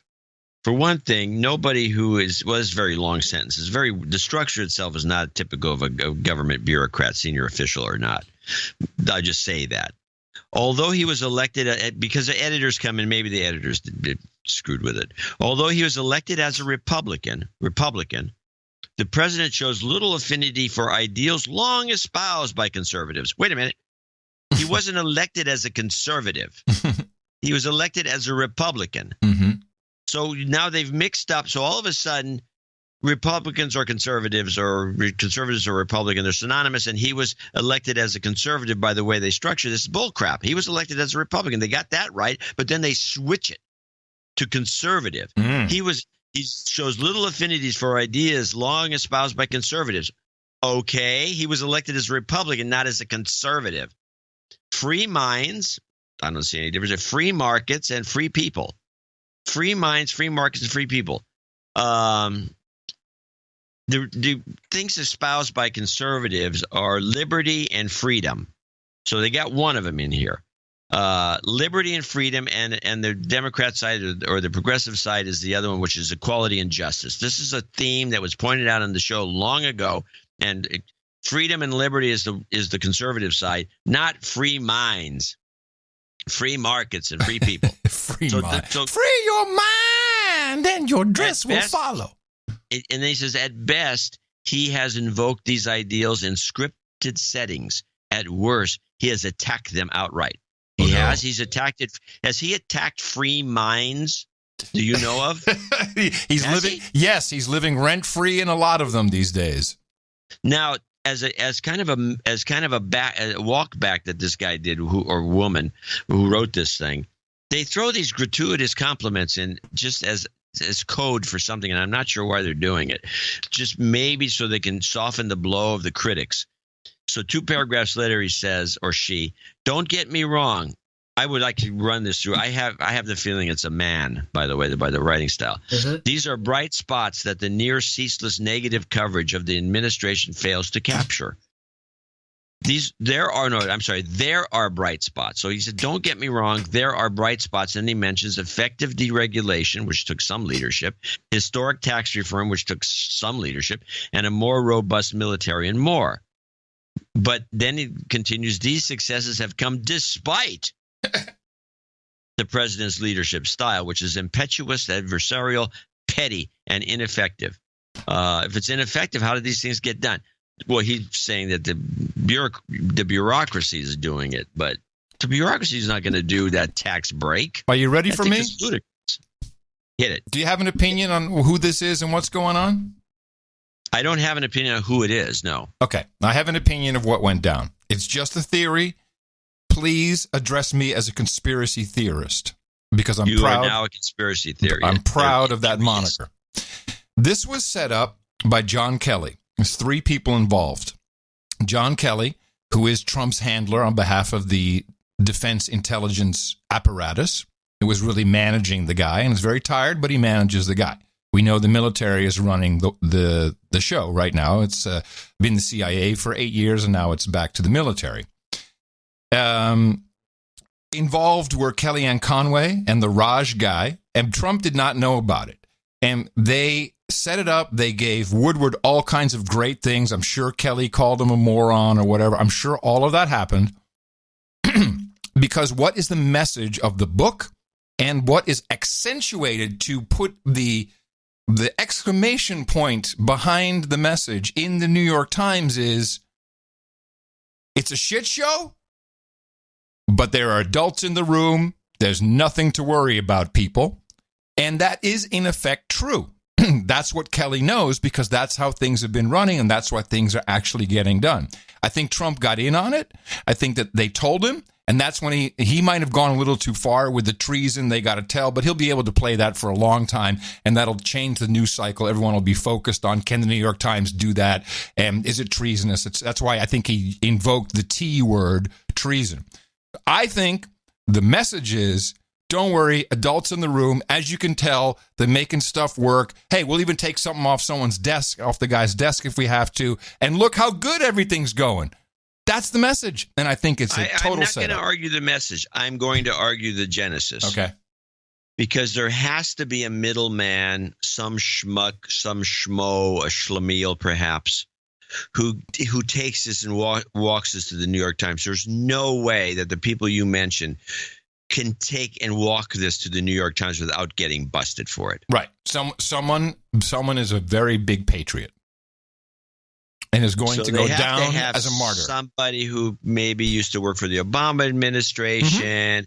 Mm-hmm. There's plenty of them in there that can walk over there and they could, they covered for him. Well, it's probably the national security guy who already, what's his name? Dan Coates. I think it could be him.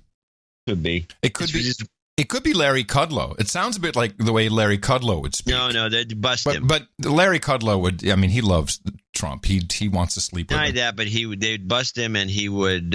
He's frail. He's fragile right now. He's recovering. He's not going to do it. He's not in active duty. And he's not one of those guys who thinks this is a complex mechanism to sell a lot of Woodward's books. Mm-hmm. Well, Woodward wins no matter what.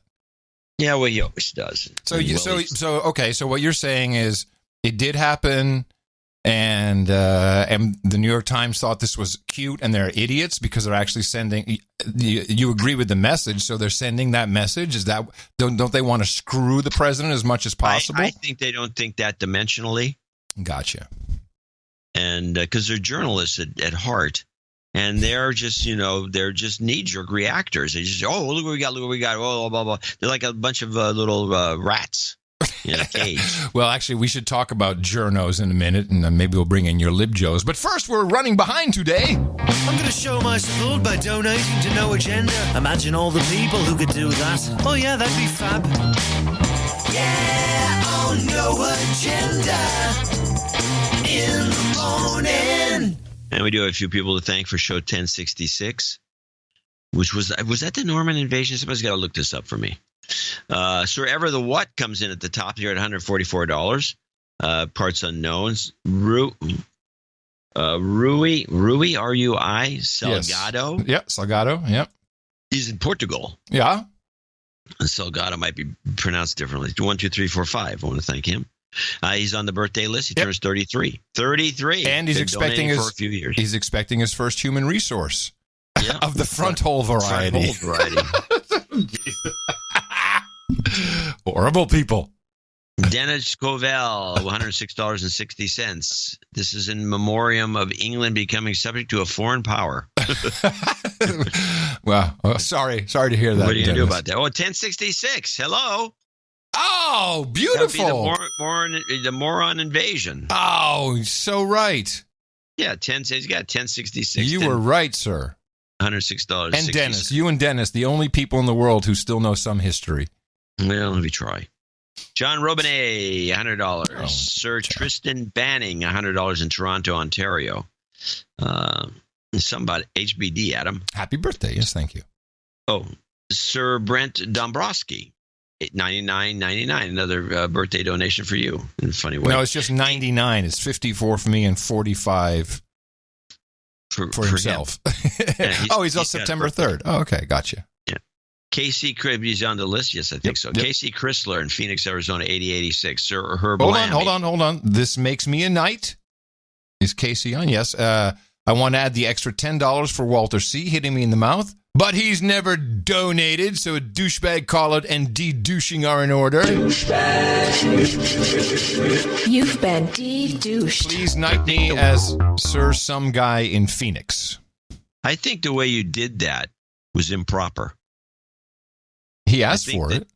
Did he want the de-douching for the guy he douchebagged? Yes. Oh, I thought it was for him. No. All right, you did it correctly then. Never mind. Sir Herb Lamb, 8008. Hopefully you'll get to see some boobs for your birthday, Adam. That's what he says. Dude named Muhammad Ali. Dude named Muhammad. Happy birthday to you. Thank you. Lee, I think there's another dude named Muhammad. There is, yeah. This dude named Muhammad Ali and dude named Muhammad. Yeah, this dude named Muhammad Ali. Yeah. Lee Whitaker and Royal Tunbridge Wells, Kent, UK. Royal Tunbridge Wells, yes. Rob Van Dyke in the Netherlands, 8008. Isn't that one of our guys? No. Oh, by the way, our guy Roderick won the big podcast award, the online radio award. In yes, in I Holland. heard this. Yeah, and somehow they said thanks to you and Dvorak was a schmuck. What was that all about? Well, I was on the jury. So they said, hey, you want to be a part of the online radio awards? No. I said, but you're the podfather. Yeah. So do you have to do anything? No, just vote. And of course, they're like, oh, send a video congratulating them. I'm like, I'm not going to do a stupid ass. That shows up on TV and I look like an idiot. So no. But so Roderick and my other protege Michiel Veenstra, and they all won awards. So very happy for them. Yes. Nicholas Vosler and Marina Del Rey, 8008. He wants to listen to that horn. I think you've got plenty of it today. Boy. Robert Wood in Benbrook, Texas, 75. B.A. Brusson in Amsterdam. Probably Bruson. Oh, that's Roderick's guy from the award-winning TPO podcast. There you go, 5555. Bert and Rowe. Sir Tom Dari in DeForest, Wisconsin, double nickels on the dime. Sir Chris in Reno, 5454. Valued card holder in Queensland, 5425. By the way, Sir Dirtbag Dave in Concord, California. The award-winning TPO podcast can be heard on the No Agenda stream at noagendastream.com. Let's go back to our Reno pal. Happy birthday to Adam and a happy birthday, douchebag. Call it to my friend Art in Las Vegas. Douchebag. So, Art, Chris in Reno gives you a douchebag call out. Carl Schneider, 54. Robert Marsh, 54. Keep up the important work. Jobs karma. We'll put that at the end. Darko Militek in Buenos Aires, Argentina, 54. Do we have any other Argentinians? Not many. Ron Link in Holbrook, New York. And these are all birthday wishes. These are all right. Yeah. These are all $54 donations. The last of the thank you for having a birthday, Adam. Yeah, and Ron Link actually says his smoking hot something is celebrating today. Ron Link's smoking hot wife. Okay, I'll put that in the birthdays. It's a birthday. You put her on there. He says he'll have an extra child. He says on your benefit. He says right there. I will have to add an extra child.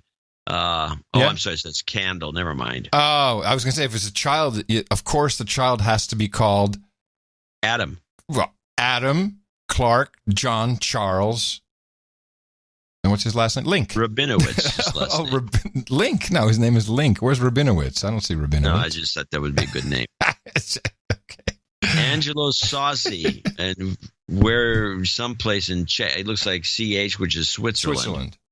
Bart Bartons, parts unknown. Sir Brian Tobiason in Gardner, Kansas. Charles George in Coral Springs, Florida. Brian Moss in Rancho Santa Margarita. Peter Chung in Lakewood, Washington. Adriana Oporto. Sir Christopher Barron of the Buckeye. Sam Sealer. Alan D. Peterson. Renee Latour in Nova Scotia. Tyler Fox in Cedar Park, Texas. He says, maybe we'll get that Mooney flight in while you're still 54. we have to go flying. Oh, yeah. He's got the Mooney. Get that Mooney flight in. I want to fly it. John Leclerc. Sir Quijiboo in Luxembourg. In Luxembourg, literally from Luxembourg. Daniel Roberts. Taylor Kuzella in Alpharetta, Georgia. Kurt, parts unknown. Daniel Galloway in Marietta, Georgia.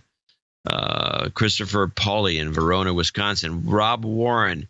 Michael Ragus. Sir Terry, the Knight of the Crowley's Ridge. Ragus. It's Ragus. Ragus. Ah, there it is, Ragus. It's pronounced like Vegas, Ragus. Sir Terry, Knight of the Crowley Ridge. Adam Barrett. James Blair. Michael Gay, and that would James Blair ends your little congratulations list. Yeah, it's from the Michigan Local 1. James. Yeah, Michigan Local 1 rocks. Very convincing. Michael Gates, 5280. Eric Hochul. Was he named D. Douche? Oh, this is a different. No, this is different. Not Hochul. This is Hoff something. Hoff's. It's Norwegian, so PayPal screwed it up again. Hoff's. Yeah. Well, we'll figure it out next time. No, he won't. Does need a de-douching. Well, we can do that. You've been de-douched. He says he liked JCD's explanation of property whitewashing and Adams' realization of Bitcoin's true purpose. Being able to pay when entities try to stop you. Mm-hmm. And now we have $50 donors, name and location, starting with Andrew Martin in Sydney, Australia, Victor Munoz in Miami, Florida, Jeff Deffabaugh, Sir Josh Deffabaugh, to be not Jeff, Sir Josh Deffabaugh, Scotty Knight in Las Wages, Paul Van Cordelar. I haven't seen him on the list in a while, I think. Almuden. Oh, no, of course, Almuden. We know Paul. Matthew Januszewski in Chicago. Villarreal in Mercedes, Texas. James Romano. Todd Moore in Arlington, Virginia. And Brian Klimzak, parts unknown. Ralph Johnson in Lake Isabella. Jason DeLuzio in Chatsford, Pennsylvania. John Horner in Bay St. Louis, Mississippi. And last but not least, our buddy over here in Oakland, Sir Alan Bean in Oakland.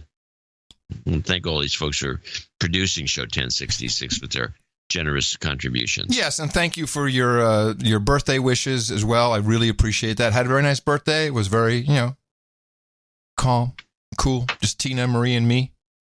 And it's very nice to get, since there's no more face bag in my life with people who just click a box to say happy birthday. HBD won't even say happy birthday. HBD. Yeah, the box. Yeah. Wish them a happy birthday. Yeah. Click. HBD. Well, thank you for the personalized gift. Right. Well, and these are personalized. I'm reading the spreadsheet, and people have nice little notes, and so thank you very much. Yeah. And also, of course, thank you. Sorry? Do more than click a box. Yes. Yeah, they took like real money out of their pocket and supported the show in my honor of being born. So they're honoring my mom.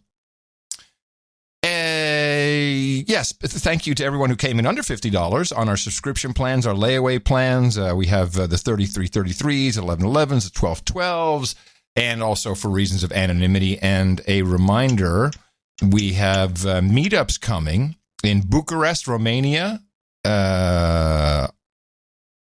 Austin, Texas, of course, although we're waiting for a new date. It will no longer be October 6th because of Austin City Live, and you do not want to be in Austin when that takes place unless you are performing on stage. And who was this? The No Agenda Meetup So people need to, I guess there was a plea to please look at the No Agenda Show meetup team. But then someone's trying to do noagendameetup.com, which isn't going anywhere yet. So we're still a mess. Mimi needs to grab hold of this, John. Yeah, she's going to grab it. All right, because someone's doing something with changing meetup domain names. I don't know. In general, I encourage it because we want the meetups to happen. Yeah, it's always going to be a little helter-skelter, I think. Helter-skelter. All right. Our special show on Sunday, which we do want you to check out because we have Dane. What's Dane's last name again? Jasper. Dane Jasper. From SonicNet, and Scott Adams, John's doubleheader. There's nothing like a Dvorak doubleheader, and you'll have that on Sunday. Remember the Dvorak doubleheader at Dvorak.org/NA. We got some karmas to take care of here. Jobs, jobs, jobs, and jobs. Let's vote for jobs. You've got karma.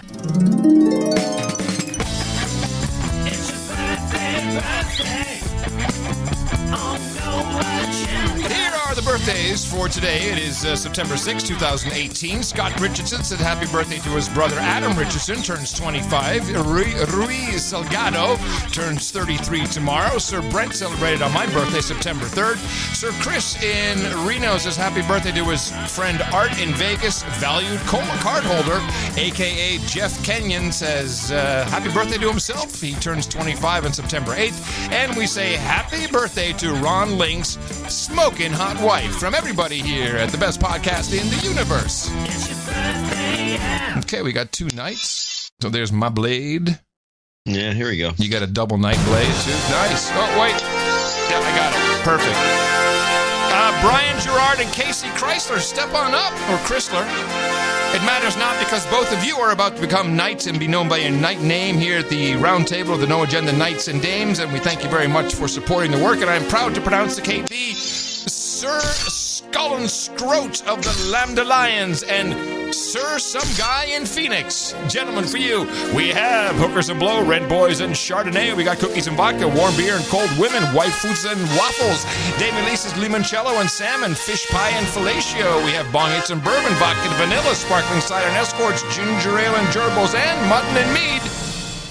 All over at the Roundtable HQ, which is noagendanation.com/rings. And that's where Eric the Shill will help you get your package out to you as soon as possible. And thank you again for supporting the show. Remember our next one, which is a special Dvorak doubleheader. And remember us at Dvorak.org/NA. And I have a couple of cleanup notes to read. And also, Eric did send a note in saying that our 666 guy actually made 2 333 donations. Okay. And he combined them. I didn't see. So you want to send a note in for the one of them. Hey, listen. So we'll assume that's correct. I have like a longer segment about journalism, which includes a very long clip of Jon Stewart. Let me read these. I'm just letting you know that that's what I was thinking of doing. It's going to be long. Yeah, I think you'll like it. If not, you can always cut me off. You know you will. I don't do it. Sometimes you get mesmerized by some of these fabulous clips. I know. Any more Dear Uncle John and Adam, just from Victor Munoz, who did send some money in.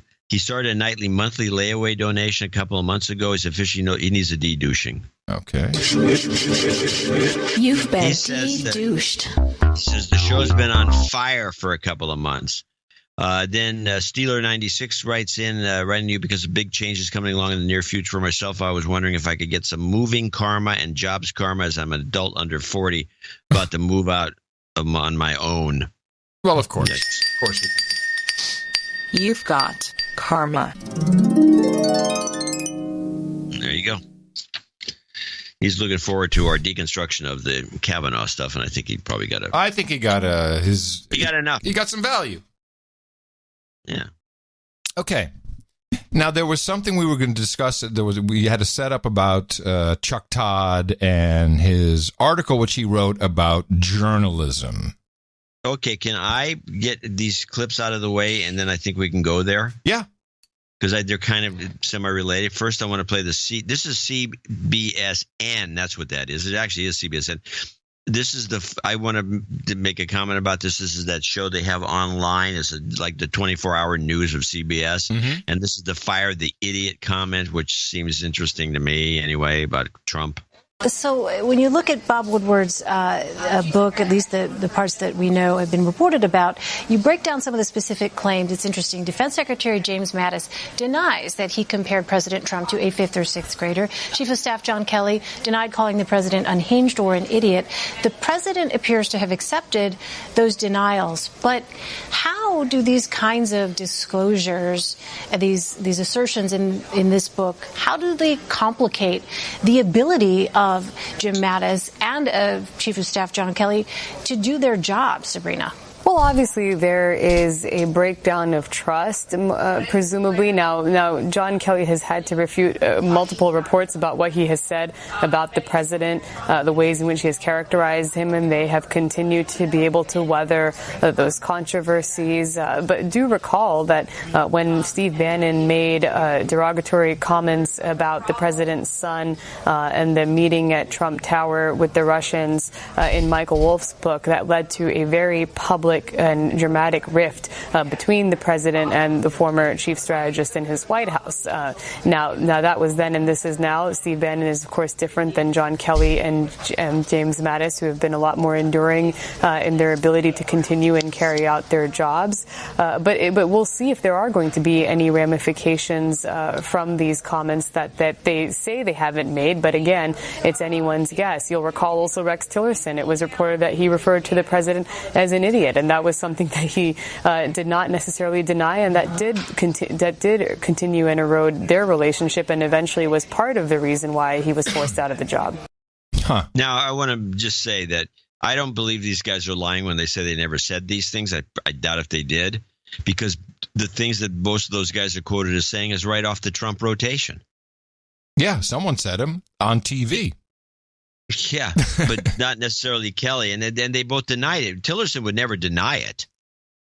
He just said he wasn't going to talk about it. So Tillerson probably did call Trump an idiot. That's what I have to assume. Now, the last thing I have for this whole series is John Kerry. Their clips aren't too long. In fact, they're very short. John Kerry is the unluckiest guy in the world because he look at that head. Well, besides his head and the fact that he's got those weird eyebrows that flake has, I think he's watermelon head. I think he's a lizard. Yeah, and he just came out with a book. Oh, what? He has a book too? John, where's our book? His book is like nobody's going to buy his book because he can't get any publicity. So they did drag him on. The only reason he showed up on the morning show, and they preface it. I don't have the clip of the preface, but John Dickerson prefaced it by saying, Simon & Schuster's owned by CBS, and that's why we've got this guy on. So really? He didn't say in those words, but he pretty much said that. He fought in the gentleman's time has expired. He fought in the Vietnam War and became an anti-war activist when he returned home in 1984. He was elected to the U.S. Senate. He served for 28 years, including as chairman of the Senate Foreign Relations Committee. Most recently, he served as President Obama's Secretary of State. He was the chief negotiator of the Paris Climate Agreement and the Iran nuclear deal. Kerry's new book is called Every Day is Extra. He shares his life story from growing up as the son of a diplomat to becoming America's top diplomat decades later. Every Day is Extra is published by Simon & Schuster, a division of CBS. Mr. Secretary, good morning. Thank you, John. That's under the guise of disclaimer, like we're forced to do this. Be with you. Speaking of the presidents and presidency, you had an interview on Face the Nation to which the... Hold on a second, John. Was this at 2 a.m. on CBSN? No, this was not CBSN. This is the morning show. I thought it was the online thing. Oh, I'm sorry. No, the online thing was the other clip. Okay, President Trump tweeted about you possibly running for president, and he said, I should only be so lucky. What's your response to that? Well, the president, I'm really not going to get into a back and forth on tweets. I could give him a nickname, Agent Orange or something, and I could get back and forth, but it doesn't take you. Oh, wait. Whoa. First of all, I'm just giving you I can't give you anything yet, but to catch that this guy has a book out, and the reason you write a book is to run for president. And he can't even, he has to go on his, the publishers have to make sure he gets some airtime. This is, I feel bad for him. It's pathetic. It's really sad. And then, I could call him Agent Orange. Oh, my goodness. People who have big heads. Won't. I could call him a big jerk, a guy's ugly bastard, but I won't. A pussy grabber. Going to get into a back and forth on tweets. I could give him a nickname, Agent Orange or something, and I could get back and forth, but it doesn't take you anywhere. The president uses tweets as a weapon of mass distraction. And he obviously has exposed the world to the potential of a weapon of mass destruction in Iran. Now, hello, 2016 called they want their memes back, John Kerry. By pulling out of a deal that everybody in the world supports. So I'd rather stay on the substance because he wants to distract it and get into a fight. I want to stay on the real thing. But let's not miss his point, though, because he's saying he hopes you run because he believes he could beat you is what he's saying. What he says look, nothing he says you can believe, and you always know there's a different motive. So let's not even get into that. What's important is, frankly, in my book, I lay out the challenge to our country. It's not a policy book. That's what's important. It's a story of a life that shows how we can confront the challenge that we face in America today. Oh, that sounds like a snooze. No kidding. Who wants to read that book? Nobody's going to read. This is going to be a big flop. Show me where someone called Trump a moron behind his back. That's a book. Now, there's a kicker here that I thought was worth clipping out. And to me, it was like the eye roller of the whole deal. And that's really more important, frankly, than listening to a guy who, as president of the United States, can't even go to the funeral of a war hero. He was uninvited. That's what I'm thinking. He was not invited. He was uninvited. He was specifically told not to go. And so he gets slammed by this jerk? It's like 24 hours since John McCain was put to death. So the guy says he can't even go to the funeral. What is this guy that out of touch that he didn't know what the situation was? I believe he didn't know. Oh, newsflash. They're all out of touch. Film at 11. Maybe. Please. So how do you tie this into Chuck Todd's article? You can do it. All right. Well, and there's a reason for doing this. With September 11 is coming up in 5 days. You're going to be crushed to death with September 11 stuff and truther stuff and you name it. We're not going to do that on the No Agenda show, but I do have some recent history that I think is worth listening to understand the interaction between government, intelligence sources, and the media, and people who seriously are considered journalists, New York Times journalists, and are performing actual journalism. Now, the reason I got on this is because somehow someone tweeted a link about this article that Chuck Todd had written. Apparently, he's also a guest editor at The Atlantic, which I don't know what guest editor means if he has time for that. And, he hosts Meet the Press, his prestigious spot. He's seen as some of that Tim Russert rubbed off on him. And in his article, which I presume you read, John, I'm sure your LibJoes have been talking about it. No. No? No, this is all news to me. I'm listening intently. Oh, it's titled, "It's Time for the Press to Stop Complaining and to Start Fighting Back." Oh, yeah. No, I knew about this. Yeah, I'm sorry. I did read it. And the subhead is a nearly 50-year campaign of vilification inspired by Fox News' Roger Ailes, always easy to blame the dead guy, has left many Americans distrustful of media outlets. Now journalists need to speak up for their work.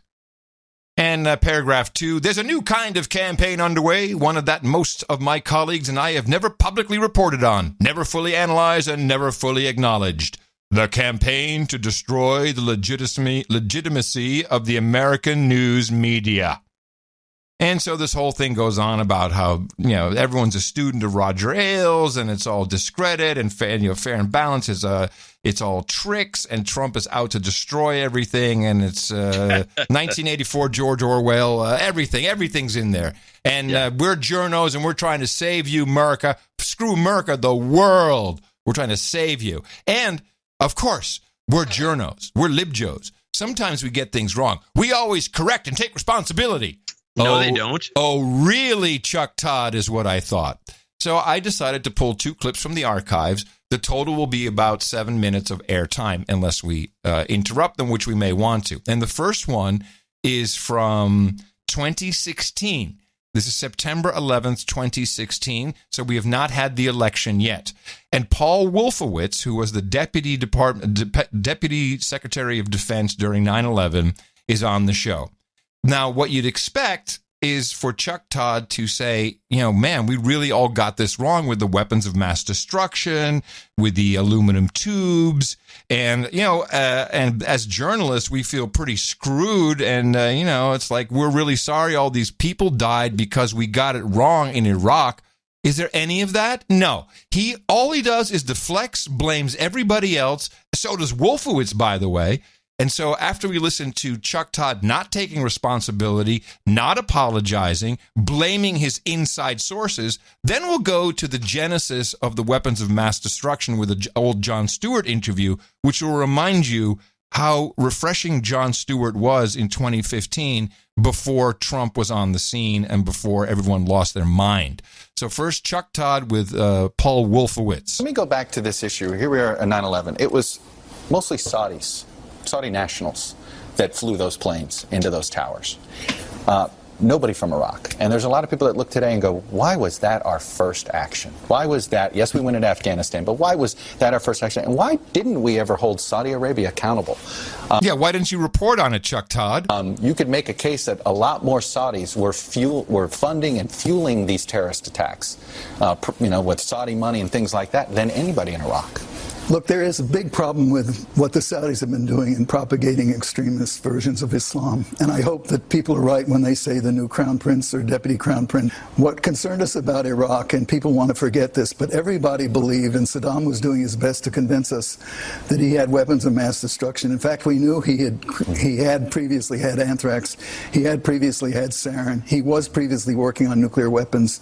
And that, of course, is why we had the phony baloney anthrax scare in Florida, because that's what we all knew. That's what we all reported on because the inside intel sources had told us. And he made it clear after he was captured that he intended to start all of those programs again once the sanctions were lifted. He didn't.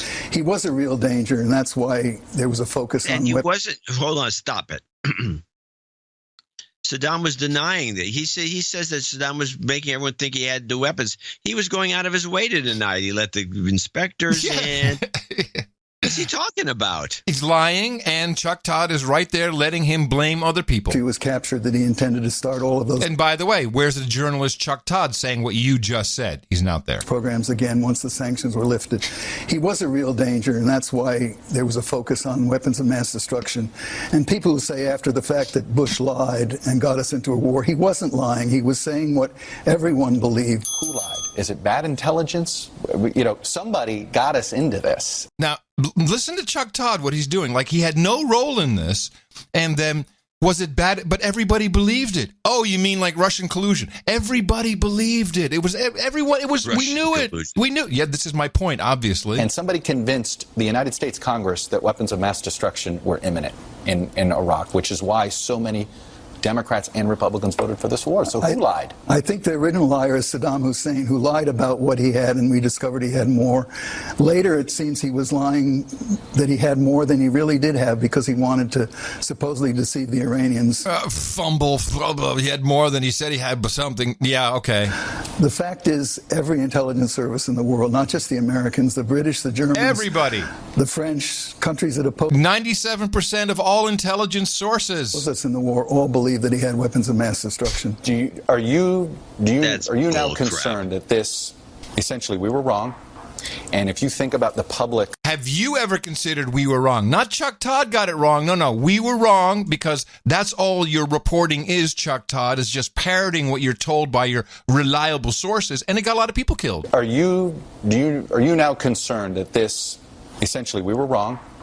And if you think about the public's lack of trust for government right now, that's one of the reasons. That's one of the things over the last 15 years. We can talk about Wall Street's inability to be truthful to us. And that now has undermined trust in government.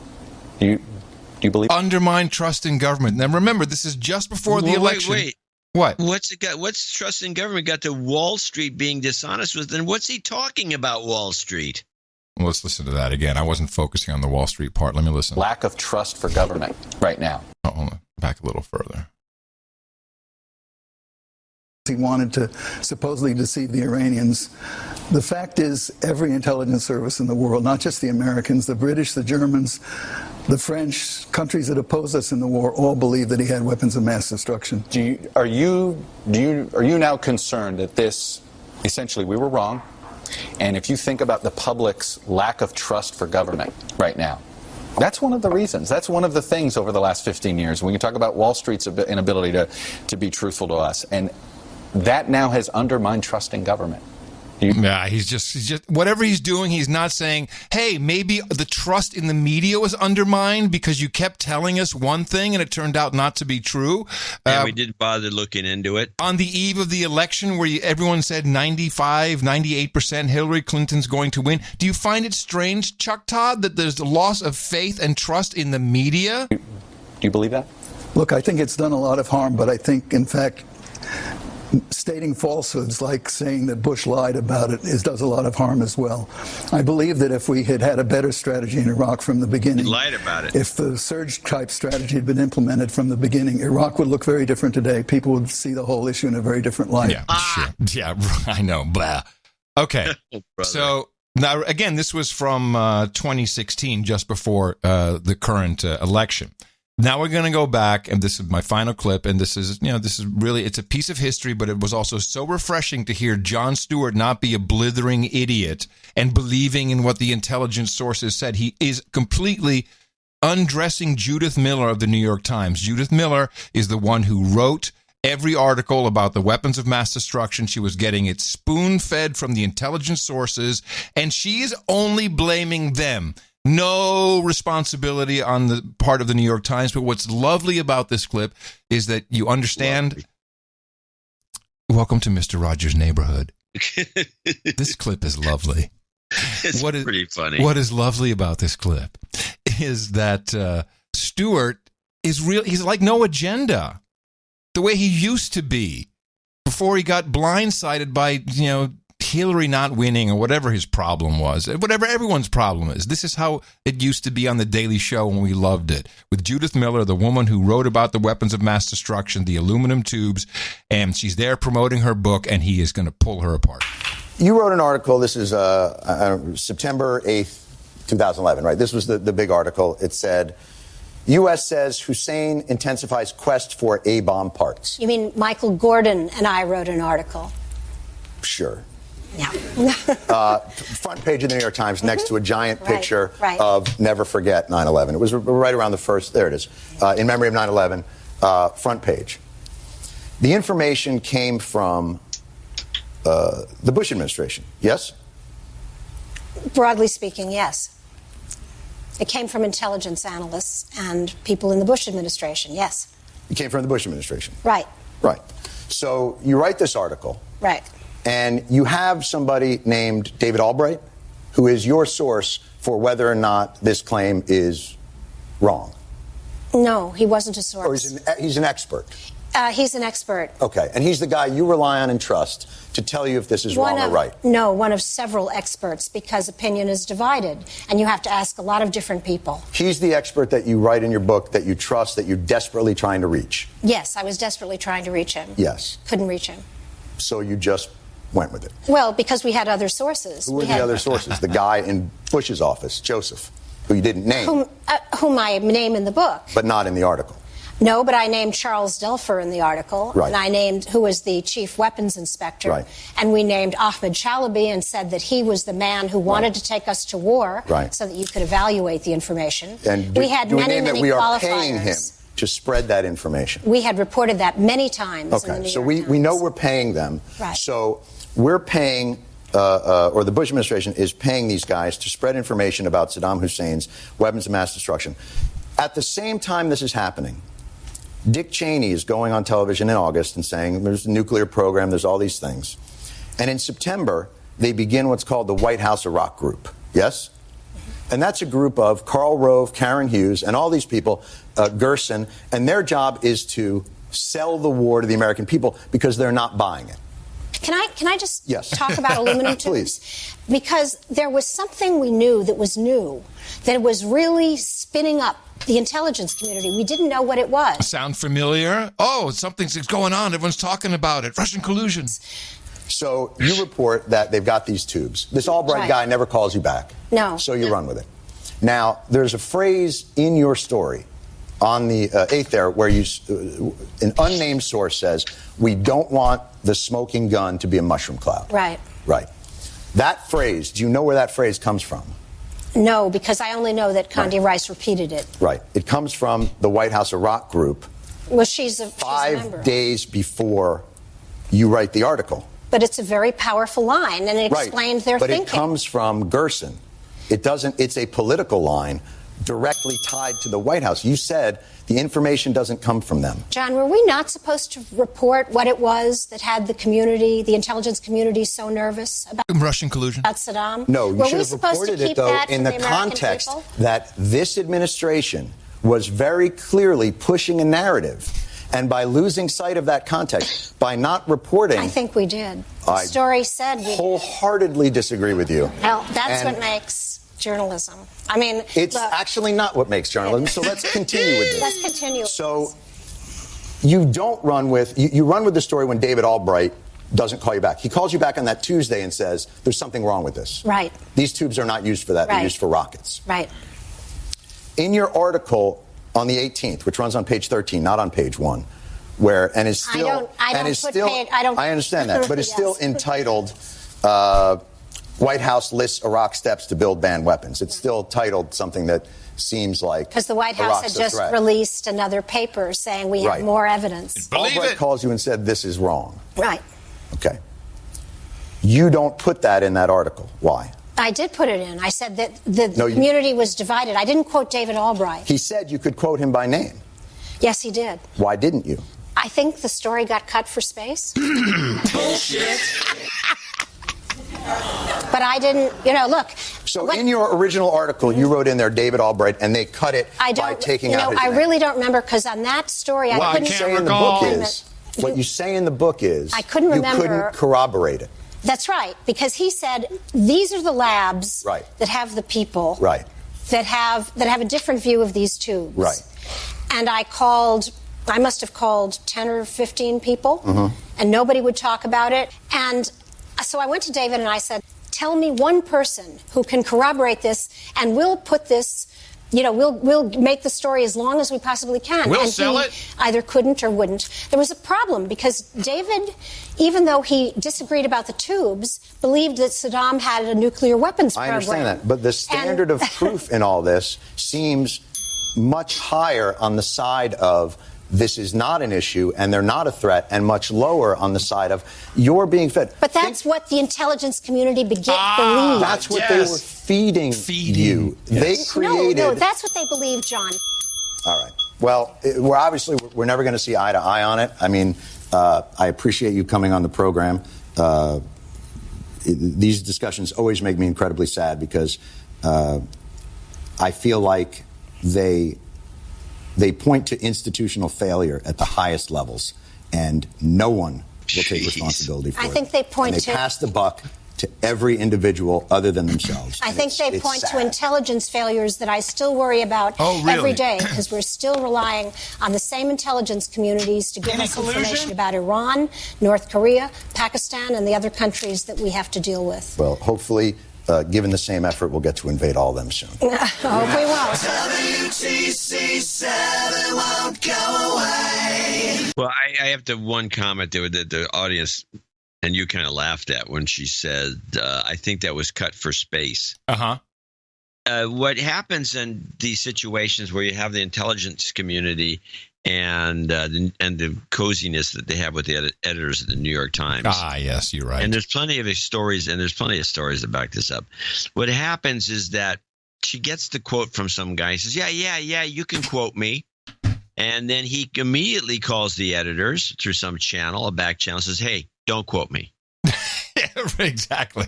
Yeah. Oops. And then, okay. Well, It's very easy to take out. And if she says anything, you say, hey, I was cut for space. Yeah, exactly. So she probably did put it in, but it was cut for space, and that was that. Yeah, it was good. Yeah. Well, it's exactly what's going on now. Nothing changes. Yeah, well, that is exactly my. Well, as it was obvious, that's my point. It's like all this belief in the intelligence community, and we have not learned that they sometimes really get it wrong, and there might be agendas at play. This is the journos. This is the people who we need to trust. Chuck Todd should be ashamed of what he's saying. I mean, it's really a travesty, and that's why we exist. And there's clearly a need for what we do because people are supporting the show, and we've been doing that for a decade. Despite there being more podcasts, more media, more news than ever, we're still here. And we have a special show on Sunday for y'all, the Dvorak doubleheader. Make sure you check that out and remember us at dvorak.org/NA. And the next time we speak, I will be in Italy still. That'll be next Thursday, and I will remember to have the clip of Kamala Harris and Sheryl Sandberg. Until then, coming in from downtown Austin, capital of the Drone Star State, FEMA region number 6 on the governmental maps in the show Elementary. In the 5x9 Cludio in the common law condo. In the morning, everybody, I'm Adam Curry. And from northern Silicon Valley, where time's run out, I'm John C. Dvorak. We return with our Dvorak doubleheader on Sunday. Until then, adios, mofos.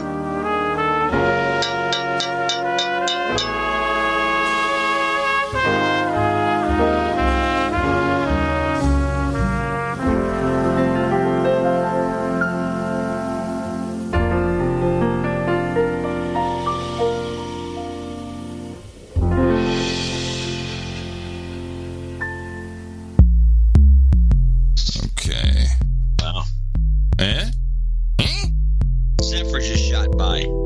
Early. Nope, right on time. That's exactly the time it should be coming by. 15 minutes after 9. It was going full tilt. Did you hear that horn? Not a foamer's delight. What was cool about it, there's a freight train on the other track going in the same direction, and it just passed like we're standing still. Wow, so cool. You ready? Almost.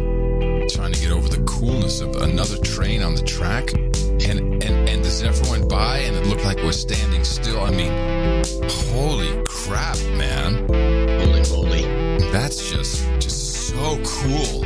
OMG. Right. Well, let's do this. Oh my God! Woo! Listen to that horn! Not a foamer's delight. Happy birthday to you. Happy birthday to you. Happy birthday, Mr. Podcaster. Happy birthday to you. Happy birthday, Adam. Love you. No homo. So however long people want to take, we're going to. Because this whole process is supposed to be a civil one where people get to ask questions and we get to get answers. Is an undermining of the constitutional role to which we have all sworn an oath to uphold.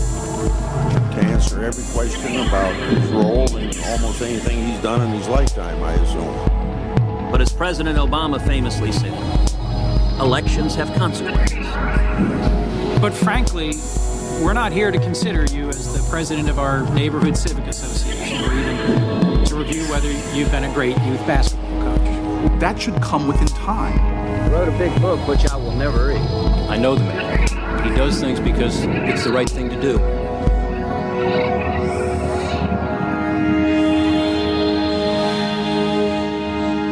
Oh, don't vote for Donald. He will grab you by the pussy. He will grab you by the pussy. You stop it. Grab you by the pussy. He will grab you by the pussy. Talking to you, not lady. Grab you by the pussy. Meow, meow. grab you by the pussy. Don't vote for him, he'll grab you by the pussy. One more time, yeah. Grab you by the pussy. It's like 24 hours since John McCain was put to death. The best podcast in the universe. Mofo. Dvorak.org/NA. Oh my God!